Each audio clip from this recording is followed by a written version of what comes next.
Here we go. Sick, dude. All right, so he's not late. Time is just a social construct. It's not real. It's like Australian. Yo, because somebody put something like came on here, and then I put Marcus late, like always, and then he put he's not late. Time is just a social construct. It's not real. It's like Australian birds. Are we live now? Yeah, we're live right now, dude. Okay, cool. I don't know what happened. I deleted the cookies on my browser the other day, and it logged me out of my YouTube account. So that's why I wasn't able to set it up on time for everyone who's listening now. But we're live. We've been recording for at least 10 minutes now for the Patreon-only audience. Juan has a Coca-Cola there, brought to you by McDonald's and Pfizer. And Chris is eating like an otter earlier. So you missed a lot, people who are just tuning in. Sign up on the Patreon and get the whole show. Get the parts that we cut out.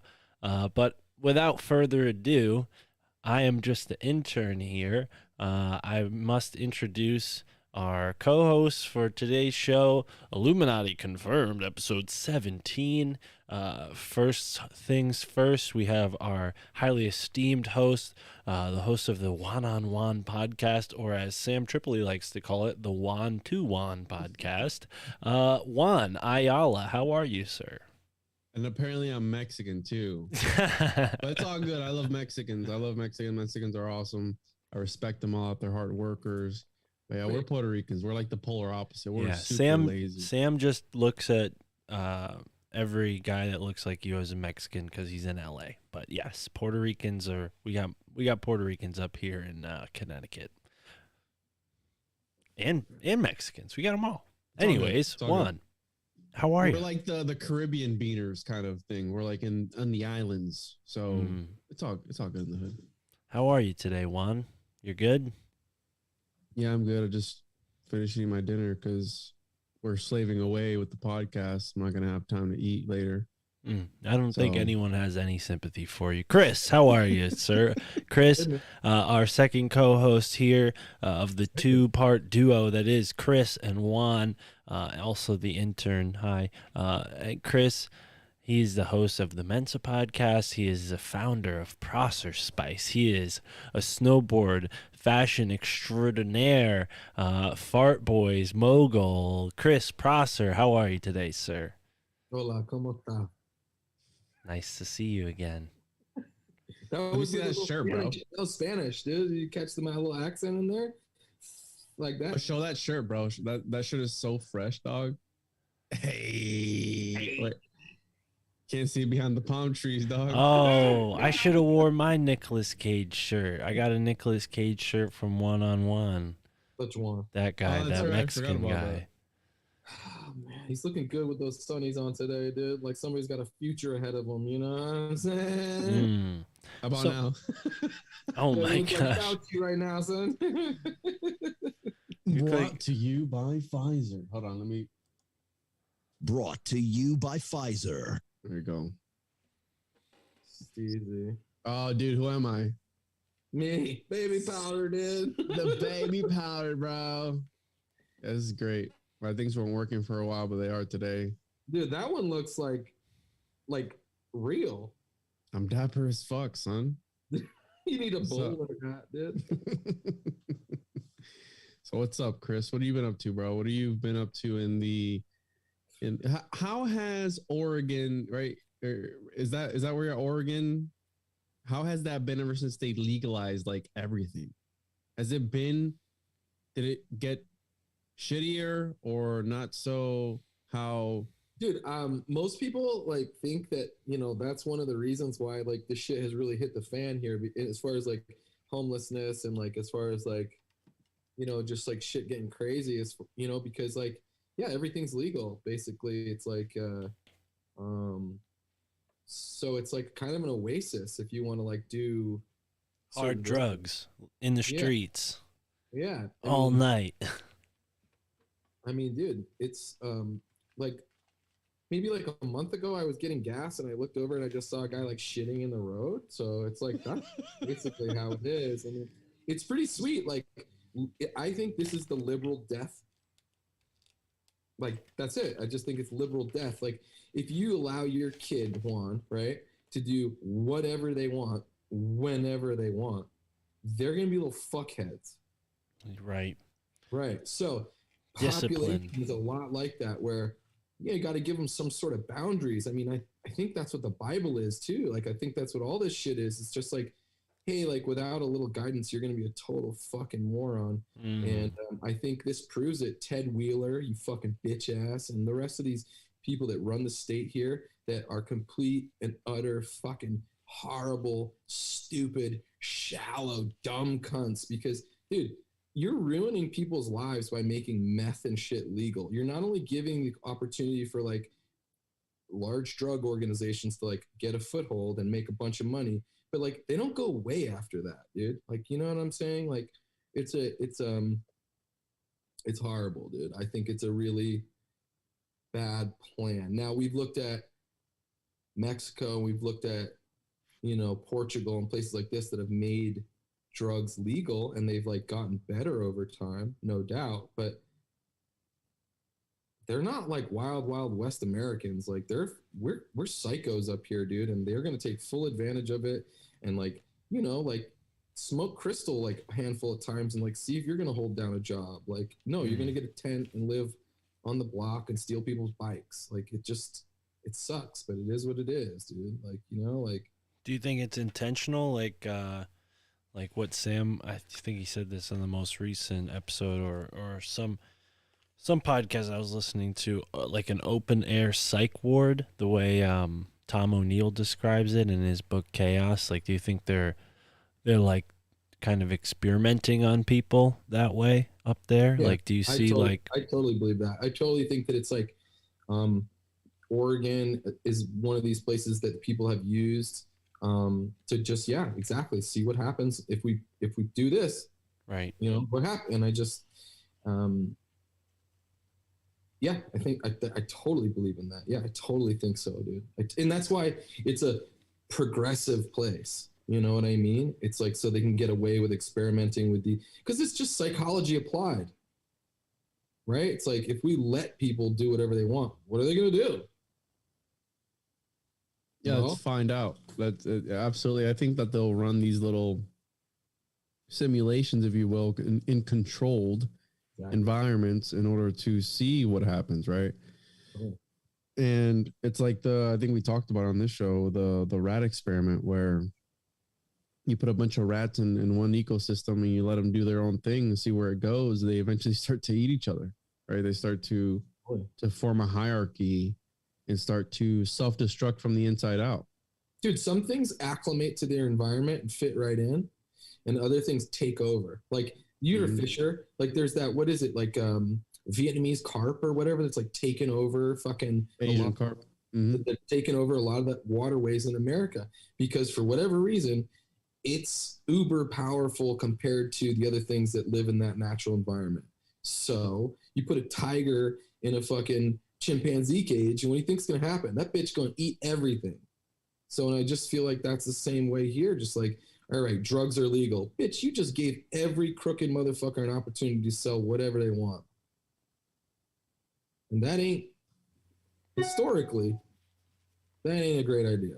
Yeah, it thrives better in the environment it's the original environment meant for something else that thrives even better. And that's the whole thing with Florida too. We have all these invasive species and in the waterways and all that, where during Hurricane Andrew, when it devastated Miami, people, instead of watching their fish die, they would release them in the canal systems. And the canal systems in Miami have never been, they are crazy. They're just canals for miles, and you will find the most exotic species of fish within these canals. Totally. And they thrive, bro. So the FWC, the Fish and Wildlife, has had to implement certain species within the canals to control the populations, and then those fish go out of control. So it's like a constant battle, but you have all type, bro. Look at the iguana population in the government was paying you to kill iguanas not too long ago in Miami. Really? Yeah, dude, they're just so, it's like walking dinosaurs. Joe Rogan shared a video of a raccoon like killing an iguana. Did you guys see that video? It was like on its back. Like they must have hired that raccoon to get it, get some skins, you know? Yeah, that raccoon was CIA 100%. Fake raccoon. Hey, did you get my text though? Yeah, I couldn't see that grainy ass video, Grandpa. You got to send the video on Instagram. It was late at night, dude. What do you want me to do? No, but you got to share the video file on Telegram. That way it doesn't compress share it on Telegram so we can play it on the air, dude. Yeah. Okay, cool. We can't, you know, when you text like an image or a video, it gets compressed, and then, you know, the quality, like all it looked like was like a blurry bird that landed in front of some guy. Like I had no idea what you were trying to show me with that video. And then he's like, "Where'd the voice come from?" Like all of a sudden, like he just pops into frame. Where'd the voice come from? I'm like, okay, dude. Yeah, I had no idea what that was about, Chris. You're kind of losing it over here, buddy.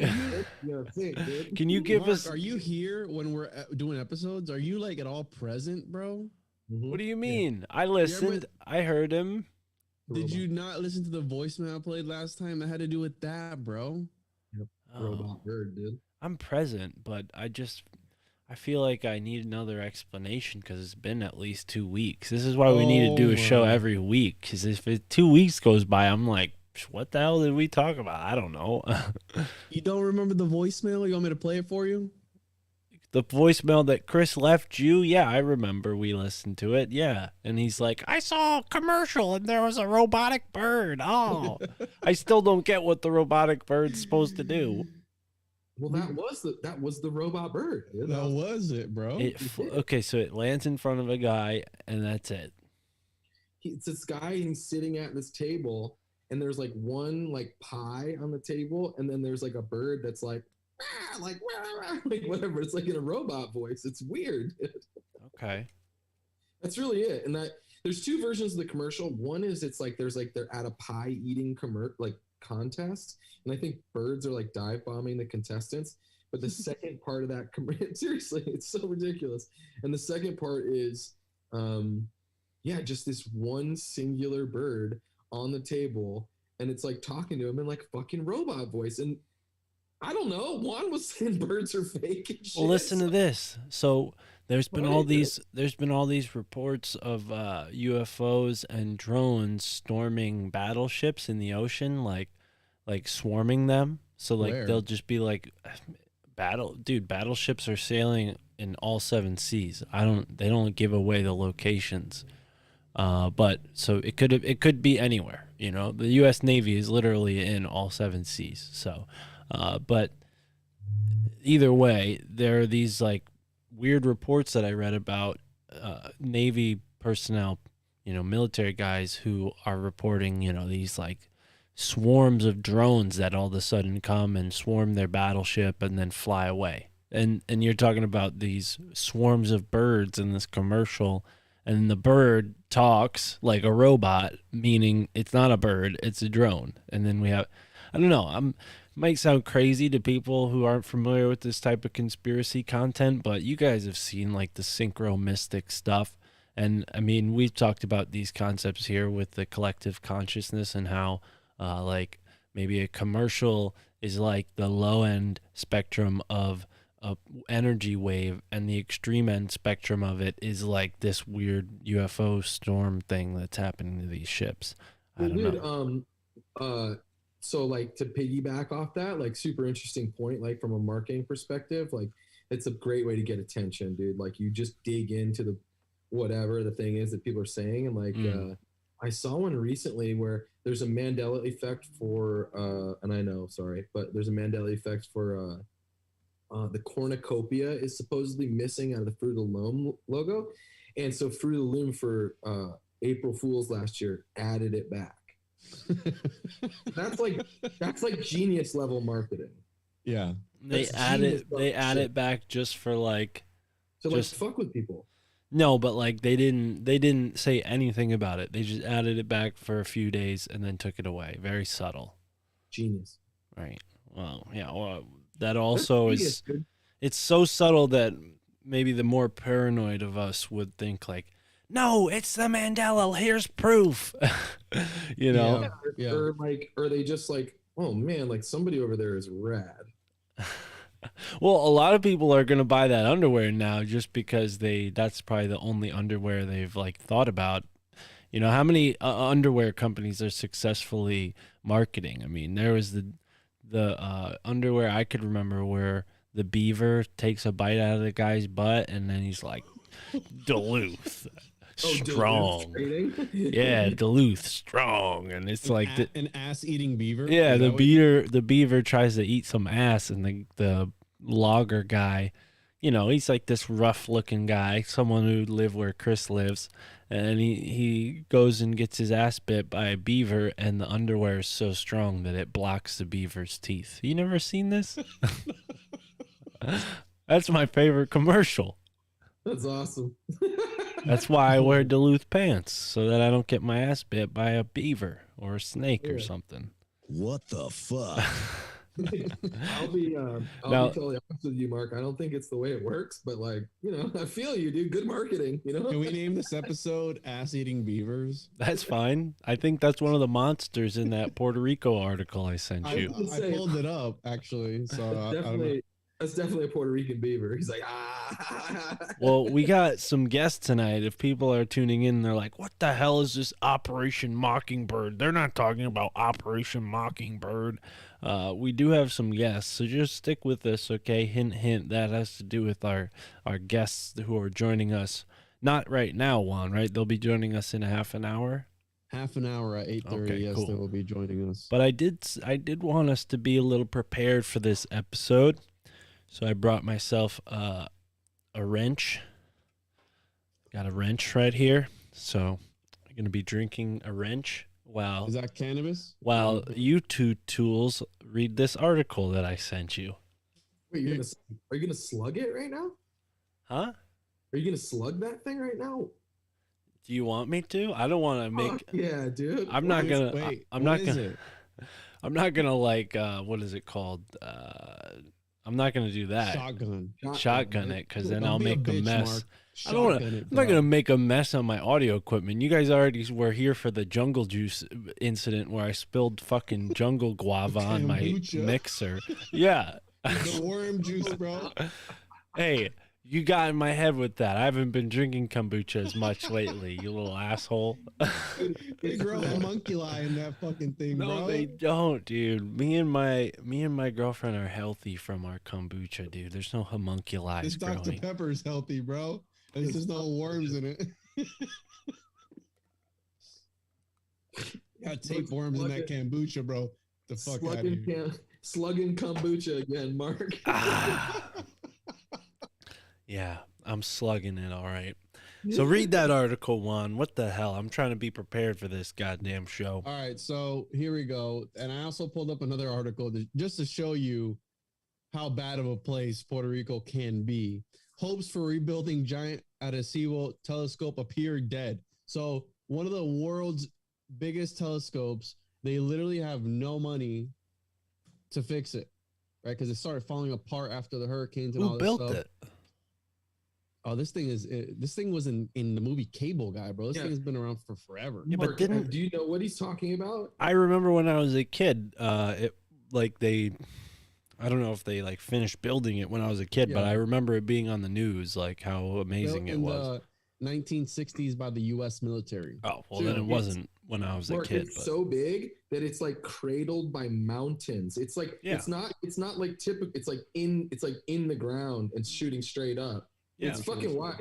If any of the audience hasn't seen it, dude, or I guess we're gonna bring it up. It's fucking insane, and it just broke by itself a few years ago because it's like basically decommissioned. Do they get a lot of like tectonic activity there? Is that why it's breaking, or? So the hurricane had a lot to do with it, but yes, there are earthquakes in Puerto Rico. They are on a major fault line. Dude, those mountains are incredible. Dude. They all look like pyramids. Exactly. And it's just the same in mountain structures like that in Jamaica. There's a lot of that, and then also I believe Thailand. Is that from when like the Earth is like pinching up like from multiple directions, or is that like do people think that those are actually pyramids? I don't know, dude. That's Not interesting. 100%. That's a good. So check it Oh, out. damn, it fractured. Fell, dude. It fell. It used to have a middle Oh, piece. it used to from be up 3 on levels. those posts. I get what you're saying. Damn. It's really sad because obviously, I think China now has one of the biggest ones, but they're not going to. They're not going to fix. Well, This but thing's going to fall apart. so the bro. U.S. government built this in Puerto Rico and then gave up on it, basically. Well, the Puerto Rican government took over, Okay. and as we all know, when Puerto Ricans And take over, then something, Donald Trump was like, "Sorry, we don't have enough paper towels for you Puerto Ricans. You're gonna have to sop up the hurricane yourselves. I'm sorry." It was a terrible Donald Trump. Well, the funny thing about that, when that hurricane devastated Puerto Rico, I actually donated a bunch of water and supplies, and we sent it over. It turns out that the government never distributed the supplies that were meant to help people in Puerto Rico. They let it rot in warehouses. So there was literally water and all these other canned goods and all this stuff that literally rotted away. Like they just sent it there just to be like, "Yeah, we did something," but nobody actually got any of those resources. Exactly. What the fuck? Mark, look into it because that's every natural disaster. It's the same Oh story. yeah, I just had a great conversation. This episode will be out this month with a guy named Topher. He's a really cool dude. He's an architect. And we spent a lot of time talking about disaster capitalism and how his father, he's actually from Florida, Juan. I got to get you in touch with him. You'd probably like talking to him. But his father was a skyscraper architect. He helped build the skyscrapers that they have in Florida. And him and his father were both fascinated by domes and geodesic domes because apparently a dome is one of the most hurricane-proof structures you could build. It diffuses the energy in such a way that it's stronger than any other structure for that type of situation. But yeah, okay. So this is around the time when Trump just got into office. This hurricane hit, and everybody was complaining that he wasn't doing enough. No, this is Hurricane Maria, but you gotta understand Puerto Rico is not a state, so it doesn't matter. That's the thing about Puerto Ricans. They're hypocritical because they don't want to pay taxes, but they want to be a state and get all the benefits of being a state. So, you can't have your have your cake and eat it too. Do you think? You gotta pick. Do you think the fact that a lot of Puerto Ricans live in Democrat liberal New York has something to do with that weird relationship that they have with the government? What do you mean by that exactly? Because the problem with Puerto Rico is that everything. I don't know. I probably just said like a very off-color thing that people are offended by, but I don't know. Maybe I'm going off the handle ever since the Kanye stuff. No, I mean, I never considered it, but no, listen, for the record, I have a Puerto Rican aunt who's been on my podcast. Her name is Adeline. I love her to death. She's been my mom's best friend well before I was born. So I have a Puerto Rican aunt, just so you know, and she's been on my podcast because she's a conspiracy theorist herself. Wow. Yeah, no, the thing about Puerto Rico is a lot of people live off the government. So that's a democratic thing, right? To have more government involvement, right? More government aid, more distribution of the wealth. I don't know, it's like socialism kind of sort of. And then, right, the Republicans want less government involvement. The least government there is, the better. So that probably has a lot to do with it. And you got to understand, right, in these bigger cities, with more population, less educated the population is. So it's that whole demographic. But there is, I don't know who's in power right now in Puerto Rico as far as their Democratic version or Republican version. I'd have to ask my grandma, but I don't. Or a quick Google search. Yeah, I don't give a shit. Well, Dude, have you ever heard of Brexit? And then you ask a person in England what the fuck Brexit means, and they're all like, "We don't know," but it definitely made everybody like choose a side. Brexit is the British exit. That's what it stands for. Yeah, British exit from the European Union. Guess what? They never spent euros in England. Well, yeah, but they were still like sending money to the EU. That's what they wanted to get like over with. They're like, all right, we're done with these. I'm just saying, dude, a lot of this shit is so funky, dude. You're asking about why water wasn't distributed and why you ever read Tales of an Economic Hitman or look at a Red Cross logo? Well, here's the thing. So Puerto Rico, it's very occulted, dude. It's very occulted shit, and we're diving into subjects that are not just surface value. It's talking about a place that is, like Juan said, it wants one thing, it's behaving like another thing. It's like we're dealing with all this shit that gets it, dude. It's economics. It's political, it's global. It's like, dude, it's so funky because we're never going to find just an easy answer. It's fucked up. It's the world that we live in. It doesn't matter if it's a Democrat or Republican. They're both crooked cunts. It's like we're never going to get to a bottom of it if we're looking for an answer in a very, encapsulated way. It's that world we live in is tones of gray. Let's take a left turn because you made a great point, Chris, and I don't know if I can match that. So, point, Christopher. But I do want to stay on Puerto Rico because it seems like there's some sort of strategic importance with Puerto Rico. Like the gun violence. Google Puerto Rican gun violence. No. Any other state in America. Well, all right, but I'm talking more like historically, like. Why would it become a part of the United States to begin with? Strategy. It's a great place to keep boats and pirates in the Caribbean. It can produce. Well, I'm asking a rhetorical question to set up something else I'm saying, Chris. So I would love to hear your thoughts on why it's strategic, but just let me get to what I'm saying, okay? All right. And do I sound like a condescending asshole? Like that's my vibe. I'm starting to realize the more we do these live shows, it's like I'm just. Some people know everything. Sometimes Chris needs to shut the fuck up. Chris, come on, bro. Totally, dude. There's that too. Well, so the Arawats, they were from Puerto Rico. Correct me if I'm wrong, right? I don't know. Arawaks and Caribs. So were the basic population through the islands back in the day. So Columbus, he came and he picked some of those dudes up and brought them with him along his series of journeys after he first landed wherever he landed, right? And there's a sort of curse this like voodoo curse that somebody said that they put on Columbus because of, his mistreatment of these people. And you sort of see this like resurfacing, this like black magic, dark magic, voodoo type of energy. You see it resurfacing in the political structure of our country somehow. I don't know. I mean, maybe I'm just like thinking in broad strokes. I haven't really made any connections enough to support that theory, but Puerto Rico seems to be extremely important in the whole like scheme of the New World and like taking this place, the new Atlantis, and turning it into this pretty much Anglo empire that it's become. Take a group of 44 million people and basically dominate them for the following 400 years. There's something about Puerto Rico. And then you have the chupacabra, you have the military experiments that we've talked about. I think we mentioned it on one of our Patreon episodes, how they did all those weird experiments on Puerto Ricans in the 60s and 70s with different diseases and other psycho weapons, like psychotronic weapons. And then there was that story a few months ago or years ago about like Cuba or something, and they were experiencing like the effects of a psychotronic weapon that was being pointed at their embassy.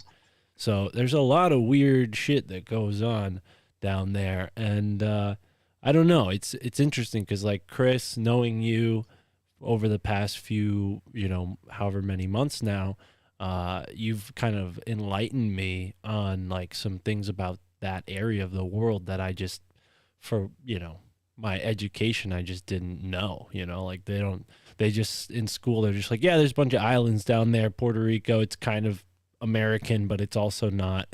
Like to Juan's point earlier, they want to be a state, but they don't want to pay taxes. And I'm like, screw the taxes. I'm with them. Yes. Screw taxes. They want to be free. They were here way before Columbus came and said, "Oh, this is called Puerto Rico." So, I mean, doesn't Puerto Rico mean like rich port or something like that, like the port of riches or something? Yeah, Rico, Puerto is Puerto Rico can either mean rich or sweet. Oh, Right. So it what? can either be sweet port or rich port. Yeah. Huh. So You ever heard of Port Royal in Jamaica? you told me about that, Chris. Yeah. Yeah, I heard there's like a star fort there too. Not that. No, Mark, it's a city that went into the Under sea, under not that long ago. Underground. underwater. Into the sea, Oh, not that long ago. because of earthquakes. Like only a couple hundred years ago, or a couple decades ago. Like I think like 100 years ago, give or take, kind Oh of thing. wow. Mm-hmm. Yeah, I heard that Port. I'll find out. I heard that What? Kingstown in Jamaica was where all the pirates be. It was port what, Chris? So I can look it up. Port Royal. Right? Isn't that the pirate town? There's a lot of places that were said associated. I think basically any place you could drop anchor, in the islands back in the day. Was But to your point, pirates. I think there was better or worse places. Like I think that island they call it Tortuga. I believe it was in near Nassau, like in the Bahamas. I think that's right.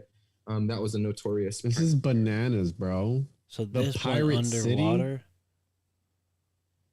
Whoa. This Crazy, is huh? crazy. Yeah, dude. And every one of those islands is different, like there's like you got, like, and, not to always harken back on this island talk, but they're all different, and they're like, think about like, sometimes when we're talking about this shit and I'm like, dude, I think it's just a money play. I just think it's a money play. I just think it's a money play because at some point, like, all these places were discovered, quote unquote, and they were, like, all the riches and stuff were taken off of them, whether it was gold or sugar or rum or whatever, So I just think a lot of it has to do with money. And then if you look at each country, like there's still English islands, there's still French islands, still Dutch islands. And those islands are just, fuck, man. Really, they just produce commodities and export them. And then, the country that owns that place is the one that, retains all the fucking doski. So, dude, if England owned Jamaica for the last 100 years, just like they owned the port of Shanghai, or Hong Kong, because they had a 99-year lease on Hong Kong, that means they're getting kickback from everything come and go. So, it's like, no wonder why they're like super rich. And same thing with the Spanish, like hundreds of years later, it's like, Puerto Rico, for example, was a Spanish island, Spanish speaking. So like they're kicking back money to the crown every day, dude. So it's like, it's no wonder why Madrid is like this incredible place in the middle of this fucking arid country. They're getting money from all over the world, dude. So check this out: Jamaica, Port Royal, pirates and witches. Yeah, we've been checking it out. This is crazy. Yeah. So the wicked city of Port Royal, the architect of Spanish town. Yeah, there's a bunch of quote unquote Tartarian-esque architecture in the Caribbean that I will be covering on a new show that I started, Coquina Cowboys, with Dr. Narco Longo, and we're going to be talking about a lot of the interesting star forts and things we're going to be focusing on the Caribbean. So straight up though, Puerto Rico, like you said, dude, it's got some unbelievable architecture. And there's one feature on that quote unquote Tartarian, whatever, they have these, and you'll see it a lot in these kind of star forts that I've noticed, is they always have these little like an area for like a sentry, like what a sentry is, like a guard that like is, like, so there's always these little areas for sentries to hang out at, is what it looks like to me. But there's not enough room for like a gun to point out the damn hole kind of thing. It gives you, so it doesn't really make sense. It's got these like circular like outcroppings on these star forts that look like maybe where somebody would hang out at, but they're very, very small. I've just noticed this in a lot of these kind of Tartarian kind of quote unquote buildings. Yeah. Weird shit. Yeah, that's very interesting. you have the Medici lions too. Always, bro. Always have the Medici lions. Lions. Oh, okay. I thought you said lines for a second. You got me excited about ley lines. Well, remember that also the Bermuda Triangle touches Puerto Rico. It connects Puerto Rico to Miami. Well, here's the thing though, the Bermuda Triangle may not be associated with the ley line phenomena. The most interesting thing I've heard about the Bermuda Triangle actually comes from the other side of the globe, or well, if you believe in the globe. But if you look at the Earth as maybe like a spherical structure, so to speak, then on the opposite side of the Bermuda Triangle would be the Dragon's Triangle, right? And the Dragon's Triangle. So I'm thinking to myself, like, well, that's weird. Like, you have all these spots, and this I forget who, but this researcher, he laid out like the 7 deadly vortexes or something like that. And I don't think it. Vortices. Yeah, the 12 vile vortices. So the reason why I think it's 12 is because they are correspondent with each other, like opposite sides of the planet. So it's like energy flowing through the planet. Maybe it's like a portal of energy or something. Like you get pulled through the other side, but you just, you don't make it through that process of going through the other side because it rips you apart or something, But we have say that, Mark, because they found a lot of these planes, like these squadrons that have gone into, like, I don't know how much you guys have looked into this, but I haven't looked into a lot. But I remember seeing this like on the fucking like History Channel when I was a kid, talking about all these planes that like are flying to Bermuda. They all disappear, like all 8 of them or whatever, and then they all pop back out into like radar like 42 years later, kind of thing. Really? It's like, oh yeah, it's like really uber weird shit. Well, 40 is interesting because the Philadelphia experiment, I think it corresponds like 40 years after that, the computer, the internet was started. Like, and then 40 years after that was when cell phones came out, and 40 years after that is when they're projecting that AI will reach the singularity point. I might not be completely accurate, but that was something that Michael Juan and Ross Ben have talked about. So I've done an episode on the 12 vile vortices. Well, this says 10, but it's 12. You have the Bermuda Triangle. What? You have the Easter Island. I right? think That's it has to be an even number because there's like one for like they match with each other, so to speak. Like, well, it forms icosahedron, right? Because it got to do with the whole sacred geometry, and it's Ivan Sanderson, the guy that came up with the idea. So you have the Bermuda Triangle, the South Atlantic anomaly, where it's all places, how Chris was saying, where airplanes have gone. The Malaysian air flight went missing around this area here. The South Atlantic anomaly, I think, is this one, where the radiation belt that's around the world is closest at this spot. You have Mohenjo-Daro, where a civilization went missing. You have the Devil's Triangle, where there's an underwater Atlantis here. And then there's a few other ones I'm missing, but point being that there is what you're saying, Mark, these portals around the world, where you're able to. There are anomalies, and it's an actual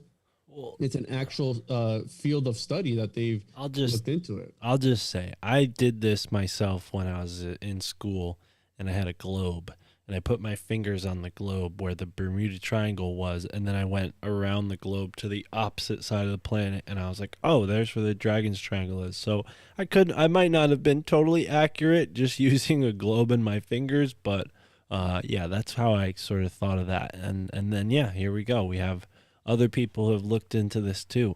I wonder if maybe, like you're saying, it forms the shape of the icosahedron, and there's some sort of geometry to explain why people maybe phase into other dimensions in those areas of the planet. Like we're maybe being, we're touching up against other multiverses or something. Who knows? This is the guy that wrote about it, Ivan Terence Sanderson. He was a British biologist and writer from Scotland who came to the United States, and he was a founding figure of cryptozoology and pseudoscience and subculture. Well, they call it a pseudoscience, but it definitely is a subculture. So he talked about all this stuff, and see the vile vortices. Has been described as credits for suggesting that aircraft and boats went missing at the Devil's Sea because of a wrinkle in space-time gravitational and magnetic aberrations. Extraterrestrials are mysterious underwater people. And well, this kind of credulous too, then, baby. This is a good actual segue for the guests that we're about to have on, because they like to talk about about the paranormal, and they Ooh, spooky. This is our Halloween episode too, right, Chris? Ooh. They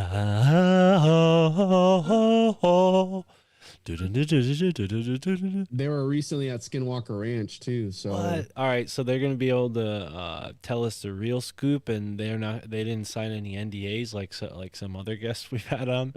I don't think they're able to talk about it. Oh, what the hell? Why is everybody signing these NDAs before they come on our show? Can't we get somebody like the day before they sign the NDA?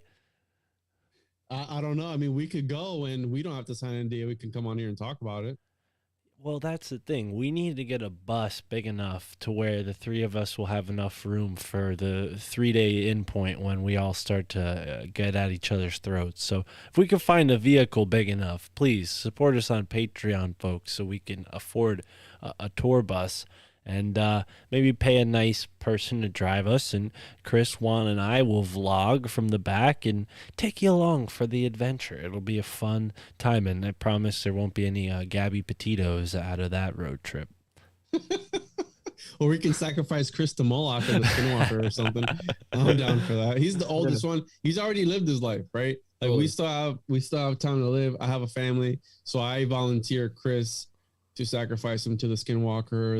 No, we can't. Here's the only problem with that math, you Puerto Rican son of a bitch. Oh God, my meat's gone bad, so it's really who's the youngest. Oh, your meat. That you think they're determining this on meat, bro? Okay, Dahmer. Hey, tastiness. Like, what's the most delicious is deer? The young one. No, dude, you're thinking wrong, dude. What's the best cheese? Aged cheese. What's the best wine? Not true. Aged Not wine, true. bro. Not true. They're gonna come Not after you true, like a dude. connoisseur and slurp you That's up what like. I'm saying, dude. You're a stinky cheese.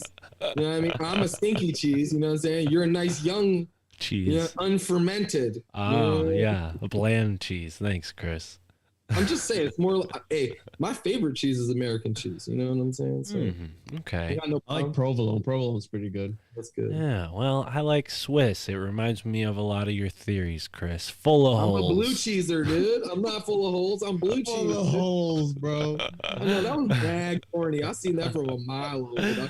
That's Blue what we cheese. do here. Illuminati confirmed, cheese, baby. Illuminati confirmed. Oh, man. Nicolas Cage. Stinky, delicious. Should Kind we? of like, maybe if you try hard enough, maybe you get a little flavor. I'm lactose intolerant, bro. So joke's on you, bro. Should we? Joke. You a middle cheese, bro. You just the middle cheese, dog. You kind of don't know which way to go. You didn't really know if you should get consumed or just like sit around for a while. You know what I mean? You're like, hey Juan, you're like those water bottles that they had in Puerto Rico that they forgot to distribute. You know what I mean? I'm just sitting in a corner like this, you know when the water bottle like gets sunk at the You're top congealing. of it. You know, it's like Yeah, stuck at the you're top congealing, bro. like You got BPA in your blood, bro. Hey, somebody gonna drink me, dude? You're fucking leaking BPA, bro. You've been in the sun. Oh man. So let's get on track here. We got some good guests coming on. Can we pull up their website or something? They got a website we can show people. Maybe give They do, yeah. I people a sent little- them the invite. They should be here shortly, This is but sort they of do have. our first Renaissance men that we're inviting on the show. I mean, have we had guests this Renaissance before? They're musicians, they're podcasters, they're explorers, they're maybe even government agents signing Skinwalker NDAs. I mean, dude, they're probably in some kind of. I mean, we've heard of Bohemian Grove. Imagine what kind of grove they have at the Skinwalker Ranch. Hey Mark, let me just fill you in on something, dude. You're talking to two people like that right now, dude. You know what I'm saying? What's up, Juan? You know what I mean? What are you talking about? Don't talk for me, bro. What are you talking? What are you saying? All right. Well, while you guys pull up their website, I'm gonna go grab Scratch something. that from the record, dude. Let me pull their website up. Hold up. So these next guys, I think it's gonna be a good episode. So let's hopefully they join up. And Mark's the one that's got to let him in, so hopefully he lets him in on time. What do you Let's think pull he's these- doing right now? Making a sandwich or something with some like? I have no idea what he's doing, but he's Mark, so you can't really. What can You you know, expect, right? I was trying to tell you this before, but it didn't really come up. But have you read that book, Tales of Economic Hitman? No, I haven't, but I did an episode with Charlie Robinson. He brought that up. What do you say? What do you say? That's the book that got him into all this crazy conspiracy stuff. Yeah, dude, straight up, man. It's about this dude that like, you know, that like the three letter organizations use like the Red Cross and things like that because it like gets them into, you know, places that fucked up shit is happening, and then they can like send their mans basically to go, you know, on some leverage shit. You know, hey, we can we can give you some money, and the terms are all fucked up, and then so long story short, you know, those people get compromised, and then we end up, you know, acquiring their shit, and a lot of times that's either, you know, like mineral rights or water rights or whatever. Oh, by the way, this is the basis of like what 3 James Bond movies ago. Does it surprise you though, bro? No, they're literally telling you the game plan in a lot of these things, and I believe it was which one was it? Not Skyfall, Casino. One of the new ones with Daniel Craig. But the idea is that this overarching group, Spectre, is who, you know, all the bad guys, whatever, work for. They're trying to get all of the water in like Bolivia or somewhere, and they build all these underground caves to like trap it, and then essentially like sell it back to the people at some like exorbitant fee. So it's like it's all that Tales of an Economic Hitman shit, dude. It's like, again, it's like money is power, and so people want as much money as possible. They're here. Is that alien talk, dude? No.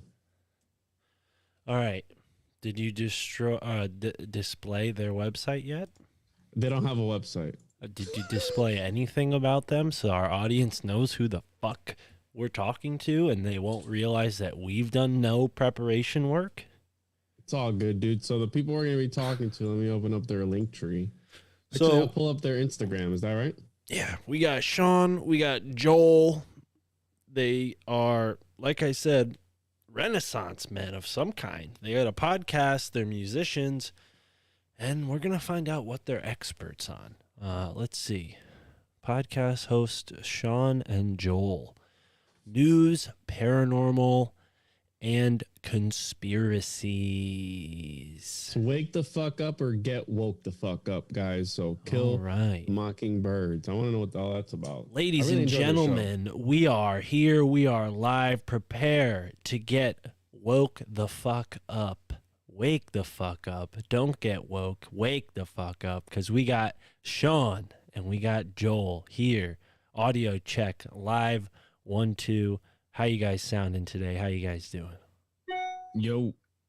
Sound good? Doing good. Always, you know, always good. Every day is good to me. Sean looks like he just recorded his first rap album. He's in the studio over there. Joel's over here looking good. It's nice to meet you both. We've heard a lot of good things about you both from our good friend Tony Merkel, so it's a pleasure to have you on the show. And yeah, I'm Mark, Chris, Juan. You guys want to introduce yourselves? Yeah, I told you guys you were coming on my show. I didn't tell you which show, so I brought you on. Illuminati confirmed. It's one of the biggest podcasts right now in the world, actually. So welcome. I'm Juan from the Juan Podcast. Pleasure to meet you. I'm a fan of y'all's show, and I really enjoy it. So here we are. Chris, you want to introduce yourself? Yep, Chris, Mensa Podcast. That's really it. I'm excited to see what you guys got to say. Yo, your man's definitely looks Breaking Bad as fuck, though. I'm fucking with you. So what? Yes. I don't mind that reference at all. Yeah, I like that one right there. He's got the Walter White going on, man. Hey, where's that blue met that, man? You know, Tuco. Right on. Right on. Well, let us know. You guys have a podcast. We just showed your Instagram page for the live audience, but tell us the background. How'd you guys get into this? Well, I started this like a lot of people, the journey in 2020. I had a lot of extra bar money because I couldn't go to the bar. So I was like, man, I got all this time and money. Let me try to do something with it. And I started a little page up. Then I started a little the whole podcast, and kind of was running by myself and trying to find a co-host. And then like we linked up, me and Joel, about 1.5 years ago on some music. He kind of sent his music my way, and I was digging it. He was like, you know, you want to put it on? So I put it on the podcast, and then like we did a couple podcasts together, and then I reached out to him, was like, hey man, we should link up, and you want to be a host? He was like, man, I thought you was gonna ask already, and I was like, all right, cool. So it kind of worked out. Right on, right on. Who's this guy? Juan, you just I think we know who that is. Juan, you just posted that milk video.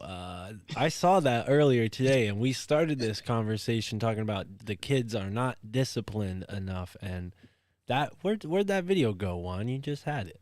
There it is. Yeah, look, they're just pouring the milk into the aisles. Look at these kids. Somebody needs to put them in timeout. I mean, they look like they're skipping school to do this. Yeah. And the kids these days don't have enough discipline. That's, you know, this is the dad podcast. We're just getting into some dad talking points here, but that's how we started. So it's interesting that you posted that, as I saw that earlier today. Yeah, it was pretty wild. I ran into it a couple days ago, and you know, it's just part of that push for you know, climate change, and you know, taking, you know, funneling us into a system of oppression and what they want for us at this point, you know. And by the way, I'm Joel Thomas, and my backstory is I've done music for a long time. When I moved to Cincinnati, I was doing music, but 2020 hit. I'm one half of a music group called Van Tesla with my buddy Quan Duke, and we had been doing music together, and we've been knocking around this idea of Van Tesla, which is a combination of Van Gogh and Nikola Tesla. That's where the name comes from. And when 2020 hit, we were just like, you know, it's time. Like, we want to do this, and we want to put out something that's going to connect with people in a different way, but also, you know, give a good vibe to it.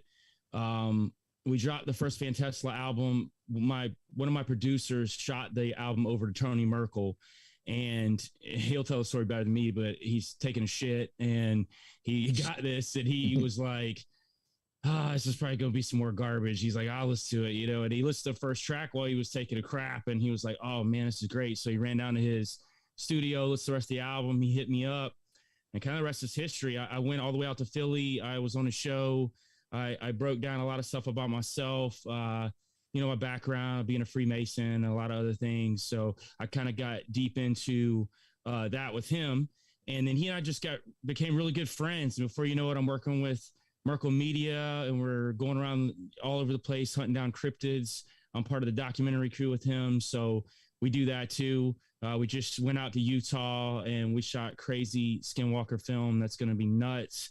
You know, I just saw some of it when I was down in Tennessee with him this weekend when we shot this big 4-hour podcast. So it's going to be wild. How I Met Sean was the same way. I literally just shot. Sean just seemed like a guy that liked hip hop. So I'd sit over my music, and he hit me back. He's like, yo, this is dope. You want to come on a live show with me? He's like, cool. So we did a couple of live shows, and he and I got really cool. We did some music together too. We got to be really good friends. He hit me up one day. He's like, look, man, I want to ask you this for a while. Do you think you'd want to jump on the podcast with me, and this could be our podcast? And I was like, bro, like, for sure, because I was looking to get into the podcast game, but I wanted it to be something that fit me, and he and I just worked really well together. So it really worked, and kind of everything just converged in, you know, over the past 1.5 years, 2 years for me on all fronts. So I'm having a blast. I love working with Sean, Tony. He's a great friend of mine. Like, we're all working towards a similar goal, and everybody, you know, busts their ass and puts in 100%. So I think that's the other part of it too. Dude, by similar goal, do you mean the great work? Oh, Chris, enough. Lay off, all right? I got a few questions before we get there. I got to say... Let me get some bars, though. Let me get some bars. I got to say, yeah, it is. I'm seeing now very clearly that you are in a rap studio, so my joke was kind of dumb because I thought that was a lamp, and now I'm realizing... Good one, man. I thought it was pretty good, man. Well, I thought it was a lamp. I'm like, what is this? Is that a lamp? No, it's actually like a real recording. Okay, cool. So, all right on. I like this. And you're I'm assuming unable to talk about a lot of that Utah stuff out of respect for Tony, I'm not gonna ask about that. I was gonna go and say, oh, what is there, some kind of Freemason lodge over there at Skinwalker Ranch now? They're only letting the Masons go and figure out what's going on over there. But I respect Tony. I don't want you to have to divulge any of his secrets, for the documentary. And I'm looking forward to watching that documentary. So it's cool to hear that you're a part of that. Was there anything weird that happened that you can talk about that maybe you could share here on this live podcast? I'll say this. If people are looking to see some weird stuff, we got a lot of weird stuff on camera. So we've got the full gambit. So one of the things that we wanted to do was touch on the connection to the Native Americans, because that's something that gets lost in the entire Skinwalker phenomenon. It always gets real scientific. You see all the stuff on Discovery and all that. They want to go down this other road, and that's a small piece of it. But really, the Skinwalker stuff has been around for hundreds of years. I mean, this is part of like tribal culture, and one thing we want to do is tap into that and interview a lot of Native Americans, really get that vibe to the entire film, and that's what we did. And in doing that, part of what we do when we go wherever we go, like we did in the Dogman film, where we went deep in the woods hunting down Dogman, we are looking for these things. We are actively putting ourselves in these situations, but we want to tell a good story too. So I think that's, I'm fortunate enough to work with some great guys. Everybody's kind of got their part in this, and we all have a blast. They always say I'm the guy that's ready to jump into a portal head first. So, if it's there, I'm going to do it. So it's, that's the fun stuff for me. But everybody's we work so well together, and it couldn't have come together any better. I didn't know any of the guys outside of Tony before we went to the Dogman, and we ended up all becoming really good friends and working together. So on multiple fronts, not just the films. Right on. Now I'm going to ask a strange question that hit me, and you don't have to answer this if this is relative to the documentary, but were there any strange stone structures, caves, things of that nature that you guys maybe visited or ran into on your travels? Any strange stone? Because I've been learning a lot about these stone structures. It seems like they're significant. Yeah. So oddly enough, and this is something I can talk about because this isn't really a secret, because we did put some of this out on social media, but we met a guy that was a Nephilim expert that came on the property where we were at, and we ended up talking to him. He was actually there to just do energy readings on the property, and ended up, he has studied giants, and he told us about these petroglyphs called the Valley of Three Kings we could go check out. So we actually went there before we left town. It was pretty wild. They have these petroglyphs that have been up there for thousands of years, and they're 6-finger giants all over the walls. So, we actually walked up there and went through the whole canyon and checked all this out. It was really cool. But yeah, that was probably the biggest as far as, any kind of structures that we saw. Now, this Nephilim expert, did he have a badge? How did he identify himself as an expert? How does one become a Nephilim expert? Exactly.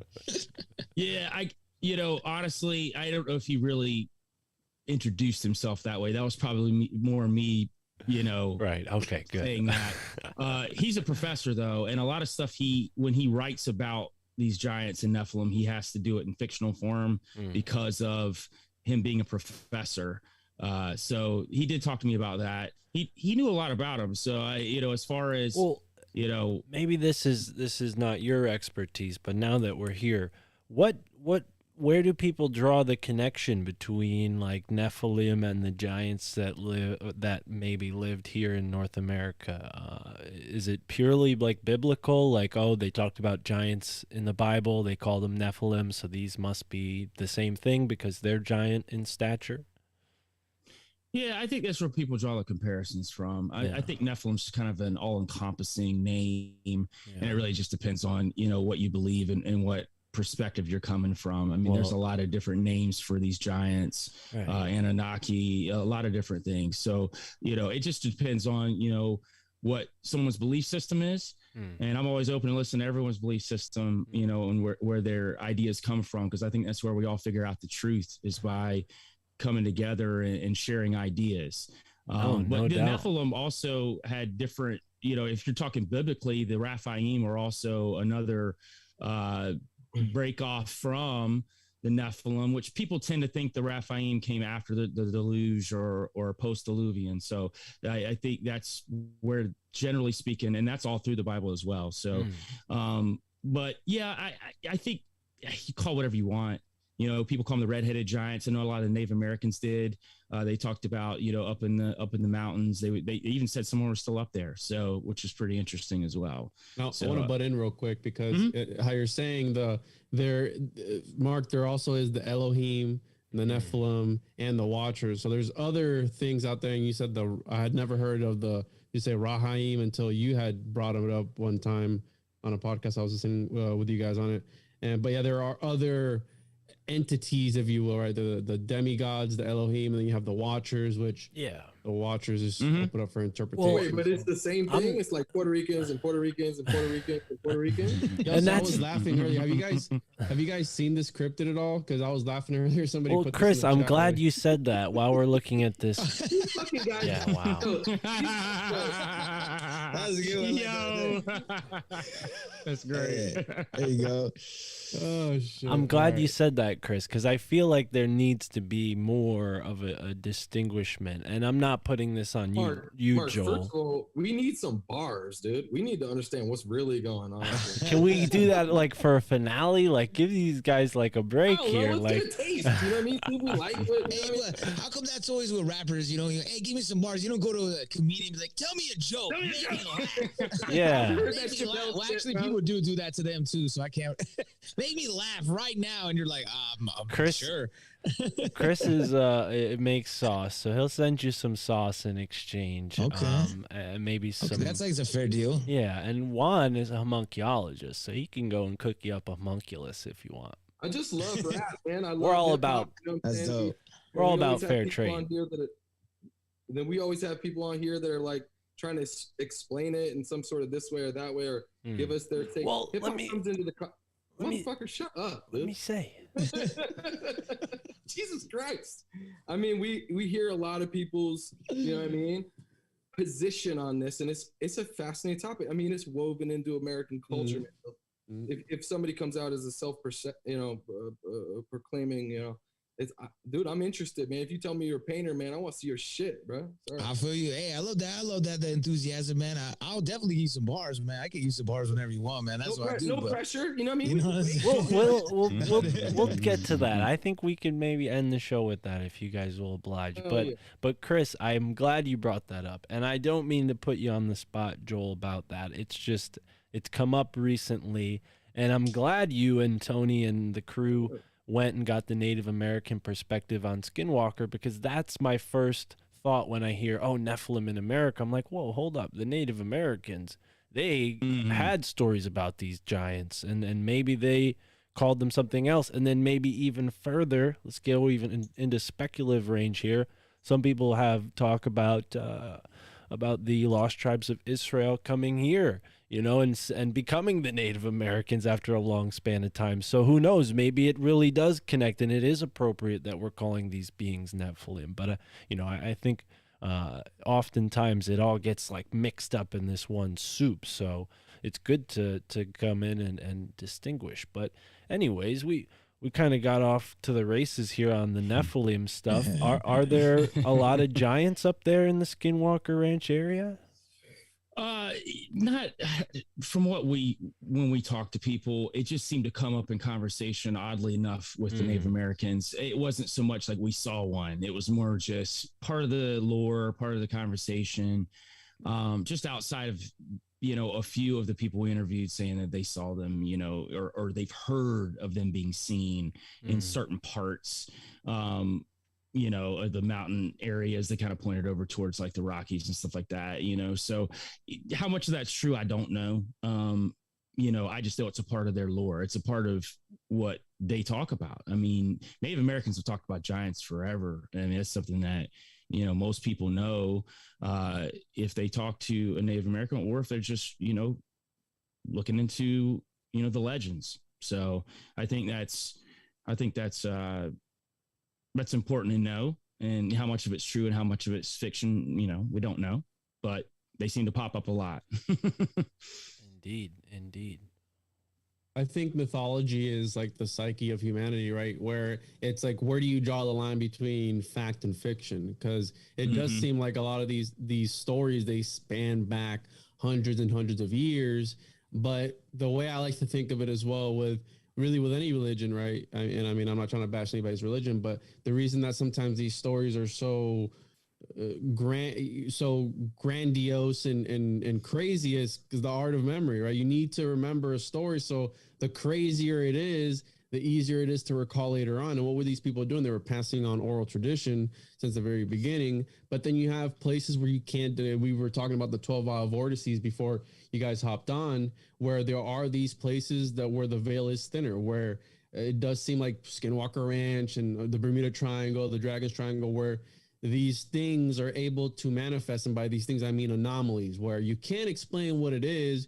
You kind of sort of know, and then it kind of fits the narrative with the stories that they're telling. So are they just trying to explain the anomalies, or is it some dog man that's running around, or is it the government? We had the sketchiest guest to date, Ryan Burns, on last couple weeks ago, and he talked about the book Chameleon, right, where maybe the government is using technology and just throwing it on it's the curse of the Skinwalker, when in actuality it's tech that they're trying to test in the area to weaponize it, right? Because I also like to think about that. Yeah, and then they hire a guy who's just so charming and charismatic like Ryan Burns to go and convince everybody that it's ghosts. It's about the great work, Mark, okay? It's about the great work.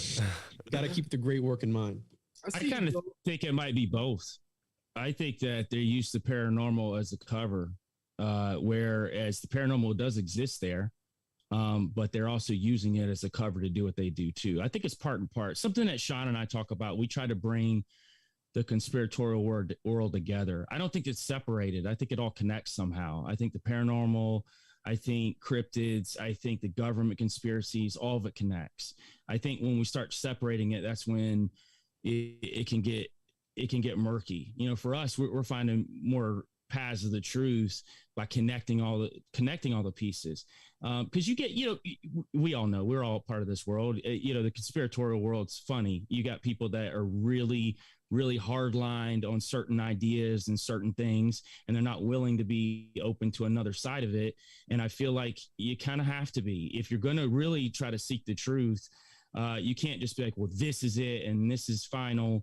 I don't think that's the case. And I think that it exists within stuff like Skinwalker Ranch, where, yeah, I think there's government testing going on there, but I think there's also a paranormal aspect and, Native American skinwalkers and all that too. So that's just my opinion, though. I mean, I could be wrong. Yeah, and when we go back in time too, if you talk about Nephilim or the Bible or religion in general, power is important to people, right? And people are going to shape that story to fit their narrative to whatever they wanted to do at that time, and then it changes over time, passed down, translated differently. So I think there's a lot of stuff we still have to look into, and I think, well, to Joel's point, I do think there's a lot of people that are so rooted and invested, whether it's flat earth or it's the Democratic Party, you know what I mean? Either or, it's the same thing. They're too rooted in that where they can't have any other answers. Like, people get mad at me because, like, I'll be like, I disagree with that. And they're like, oh no, I got the answers. And I'm like, you ain't got the answers, Sway. You know what I mean? They don't. But it turns out he did have answers. Turns out he did have the answers. God damn it. You know what I mean?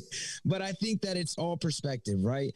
And I'm always up to the mindset of like, man, you could change my mind if you give me some evidence that makes sense to me logically, right? Like, I'm trying to break it down logically, and to me, anybody in this realm that's like, I gotta figure it out, I automatically turn the other way, like, oh yeah, man, you're just about to wolf about something. You don't have an open mind then, because you're already convinced that you have it right. And I think that's the same thing when we go back with like talk about Nephilim and religion. There's there's so much open to interpretation. Like, what did they really mean? We don't know. Let's like kind of get the lure of it in our mind, but we don't have to set it down in cement like, oh, it's definitely this. And so I think it's good to just constantly theorize. And I was telling Joel the other day, there's a difference now that people forget.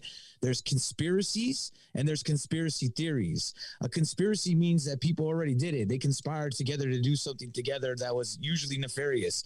A conspiracy theory is just us theorizing, from some fact base and trying to figure it all out. And I think we forget that sometimes. Right. Dude, these are easily the best two smartest guests we've had on. No offense to the other guys. These guys make the most sense. Agreed. No offense to any of the other guests, but yeah, and I like that point. And I think really the conspiracy theorists are the guys like Klaus Schwab and the Bilderbergs. They're the ones who like sit around Chris. and theorize conspiracies against the rest of us. We're just pointing it out. We're figuring it out. But then they do stuff, right? They do things to strengthen. I think they take jabs at people because then you have Biden right in front and they're using this vocabulary, where we have to implement the new world order. If you know that for the last 4 years or whatever, there was this whole thing about the new world order since the beginning of whenever, and you have, who was it, either Reagan or one of these, where they were talking about the secret societies ruling the government. Is like, doesn't that just point out something's not right? And then you have this mummy or whoever he is, right? This simulacra of a person, who's head of the United States, talking about implementing a new world order. They know that triggers people. That's gonna send waves throughout social media and all these places because people are paying attention to what they're saying. And I don't even know whatever happened to sticks and stones may break my bones, but words will never hurt me. Now words are everything, right? Words are, it's like my pronouns are fucking you. You know what I mean? Like, who cares? Also, think about this real quick. Pronouns are such a strange thing because you're telling somebody else how to interpret you. Well, my pronouns are dog and man. You can call me dog man, bro. Not just that though, but who the heck? Like, if I know you, I don't never need to use the pronoun. I know your name, so it's like. And if I don't know you, who cares if I know your pronoun? You shouldn't even care what I think. You know what I'm saying? It's so crazy, bro. It's like somebody steering your mind. It's like, yeah, I'll call you fucking toaster strudel if I want. And that's a great point. That's a great point. That's probably a pronoun too, by the way. For real. Well, Sean, not even lying. That's a great point. Like, when you know someone, you call them by your name, right? And we're all one human family, and we all want to be accepted for our own, unique rainbow unicorn bullshit. Then, well, don't you want people to know you by who you are, your first name, rather than, oh, I'm this group now, right? Because that's really what it is. It's putting people in groups, dividing them into manageable packages, and saying, okay, well, we know this group's going to vote for B, C, and D, so let's try to, petition to them. We'll go to where they congregate. They're doing it purposefully, and they weaponize Juan, the generational Juan, let's divide. put him in the Mark. Yeah, let's put him in the Mark group. You know what I mean? I'll be honest with you. I'm kind of retarded. Yeah, Chris is pretty retarded. Good one, Alex Jones. Whatever, guy. That was like on the first episode when Mark, and he was like, "What, dude? Like, you don't remember that shit?" You just asked me earlier if I remembered what I said in the last episode. You think I'm going to remember what I said in our first episode? And we've done so many Illuminati brothers. No way. I don't even remember what I said either. You just said we were done so many Illuminati brothers. That's not even the name of this show. Confirms. That's his other show. That's his other show. Yeah, he hides it from us. It's all in about Spanish. About the great work, right? So you go ahead and you stack spaghetti sauce. You stack the spaghetti sauce. All right, guys. Is that real? Oh, Yeah, that's man. real, bro. Oh, man. Did you guys see that Jill Biden got a big warm reception at the football game there in Philadelphia? Oh yeah. Yeah. What happened with that? Everybody was saying F Joe Biden while she was on the mega screen or whatever. Yikes. I think it's how Chris was saying, like, this manipulation of people's realities and their the way that they perceive things, because sometimes you think about real life and it doesn't seem real, right? Like what's going on, especially in politics, it's a circus show, and it's almost like they're making it a joke intentionally, so they desensitize you. Like, what's that movie Idiocracy, where you know what I mean? Where it's like it's what plants crave. Yeah, the electrolytes. Costco, it's like Amazon. Like the Costco's are going to be Amazon now. Like they're literally it's everything. Amazon warehouses in middle of ghettos and places like that. So it's like they are, I believe, again, cinemagicians. They're portraying this reality and they're trying to bring it into manifestation by, like, if you think about, right, we're talking about pronouns and all that stuff. If you think about an actor and the way that they are possessed by literally like invoking like a character. Well, what's a character? A character is an idea that was floating around in the ether somewhere that got captured in the writer's brain. They wrote it down. Here's your script. Look at the whole Dahmer stuff where they're talking about him studying these serial killers, right? This Evan guy and becoming the serial killers for the show. Like, what do you know what I mean? Like, are you a vessel for like a spirit or something of this character? And is that how you play it so well, where you're able to portray these things because you're literally inviting something in? That's acting, it's like Heath bro. Ledger, right? Heath Ledger when he played the Joker, man. When he came off all that, man, then he had that huge breakdown and essentially killed himself. I mean, there's a lot of rabbit holes there, but you think about it. I mean, he immersed himself in that character. Mm-hmm. Bro, have you ever? You guys are hip hop heads. KRS-One put this thing out years ago. It's like an address to like some kids or whatever, Temple of Hip Hop shit. And he was talking about, you know, the day that he changed his name to Knowledge Reigns Supreme, he said his whole world became a different thing because it's metaphysics. He's becoming a different Knowledge Reigns Supreme, period, point blank, from here on out. And he said he got a different response. It's almost like sonar. You got a different response that come back. I think there's energy you put out there for sure. I totally agree with you. I think you put out positive energy, negative energy. I mean, it's you can reap the benefits or not from either, right? So, and also people feed off of negative energy to step on people's necks to get to the top too. So there's that. But then, you know, Piper comes paying at some point, and then, you know, where are you left with? I don't know if that's necessarily the right way to go. I know for me, for a long time, that's what I wanted to do, but it left me in a place where, you know, mentally I wasn't in a good place. And I think that's where, you know, you start realizing, you know, what do you really want out of this life? Do you want to connect with people? Do you want to grow? Something that Sean and I are really, really vehement about on our show and just in life is we want to help with our show. And then when we come on other people's shows and just in life in general, is to let's find solutions and let's build positivity and let's build community. Because you know, a conspiratorial world you can get really lost down some rabbit holes, man, and become a doomer and think everything's over with and lose it. You know what I mean? And I don't think that's why we should be doing what we're doing. We should be seeking truth to help people wake up, not forcing them to wake up because, you know, they won't then, but planting seeds. We always say plant a seed, right? Plant a seed, come back a little later. Maybe it grew a little bit. Maybe you throw a little water on it. Maybe they come back and ask you a question about something like, you know, that thing you said, I saw something on TV about that. What do you think about this? You know, there's ways of doing it that's more palatable for the average lurker, as we call him. You know, the average lurker is the guy flipping through TikTok, flipping through your reels, and you want to be able to give something to them that's palatable, that catches their attention, entertaining, but at the same time, give them some truth too. Everything doesn't have to be so heavy. Like, we're dealing with a lot of heavy stuff here. The five guys here, like, we know a lot of heavy stuff. We dig a lot of heavy stuff. It's fun to us to do that because we're looking for the truth. But when you get outside of that box and you look at just the average lurker, the average person, they're not like that. They're just trying to get their 9 to 5. They're just trying to be there for their families or whatever else. Maybe they got a husband that beats them or who knows? You know what I mean? You got all kind of myriad of things going on. You know, what can we do as a group of people to better others? And I think that's something that Sean and I instantly connected with, because we do try to give people solutions.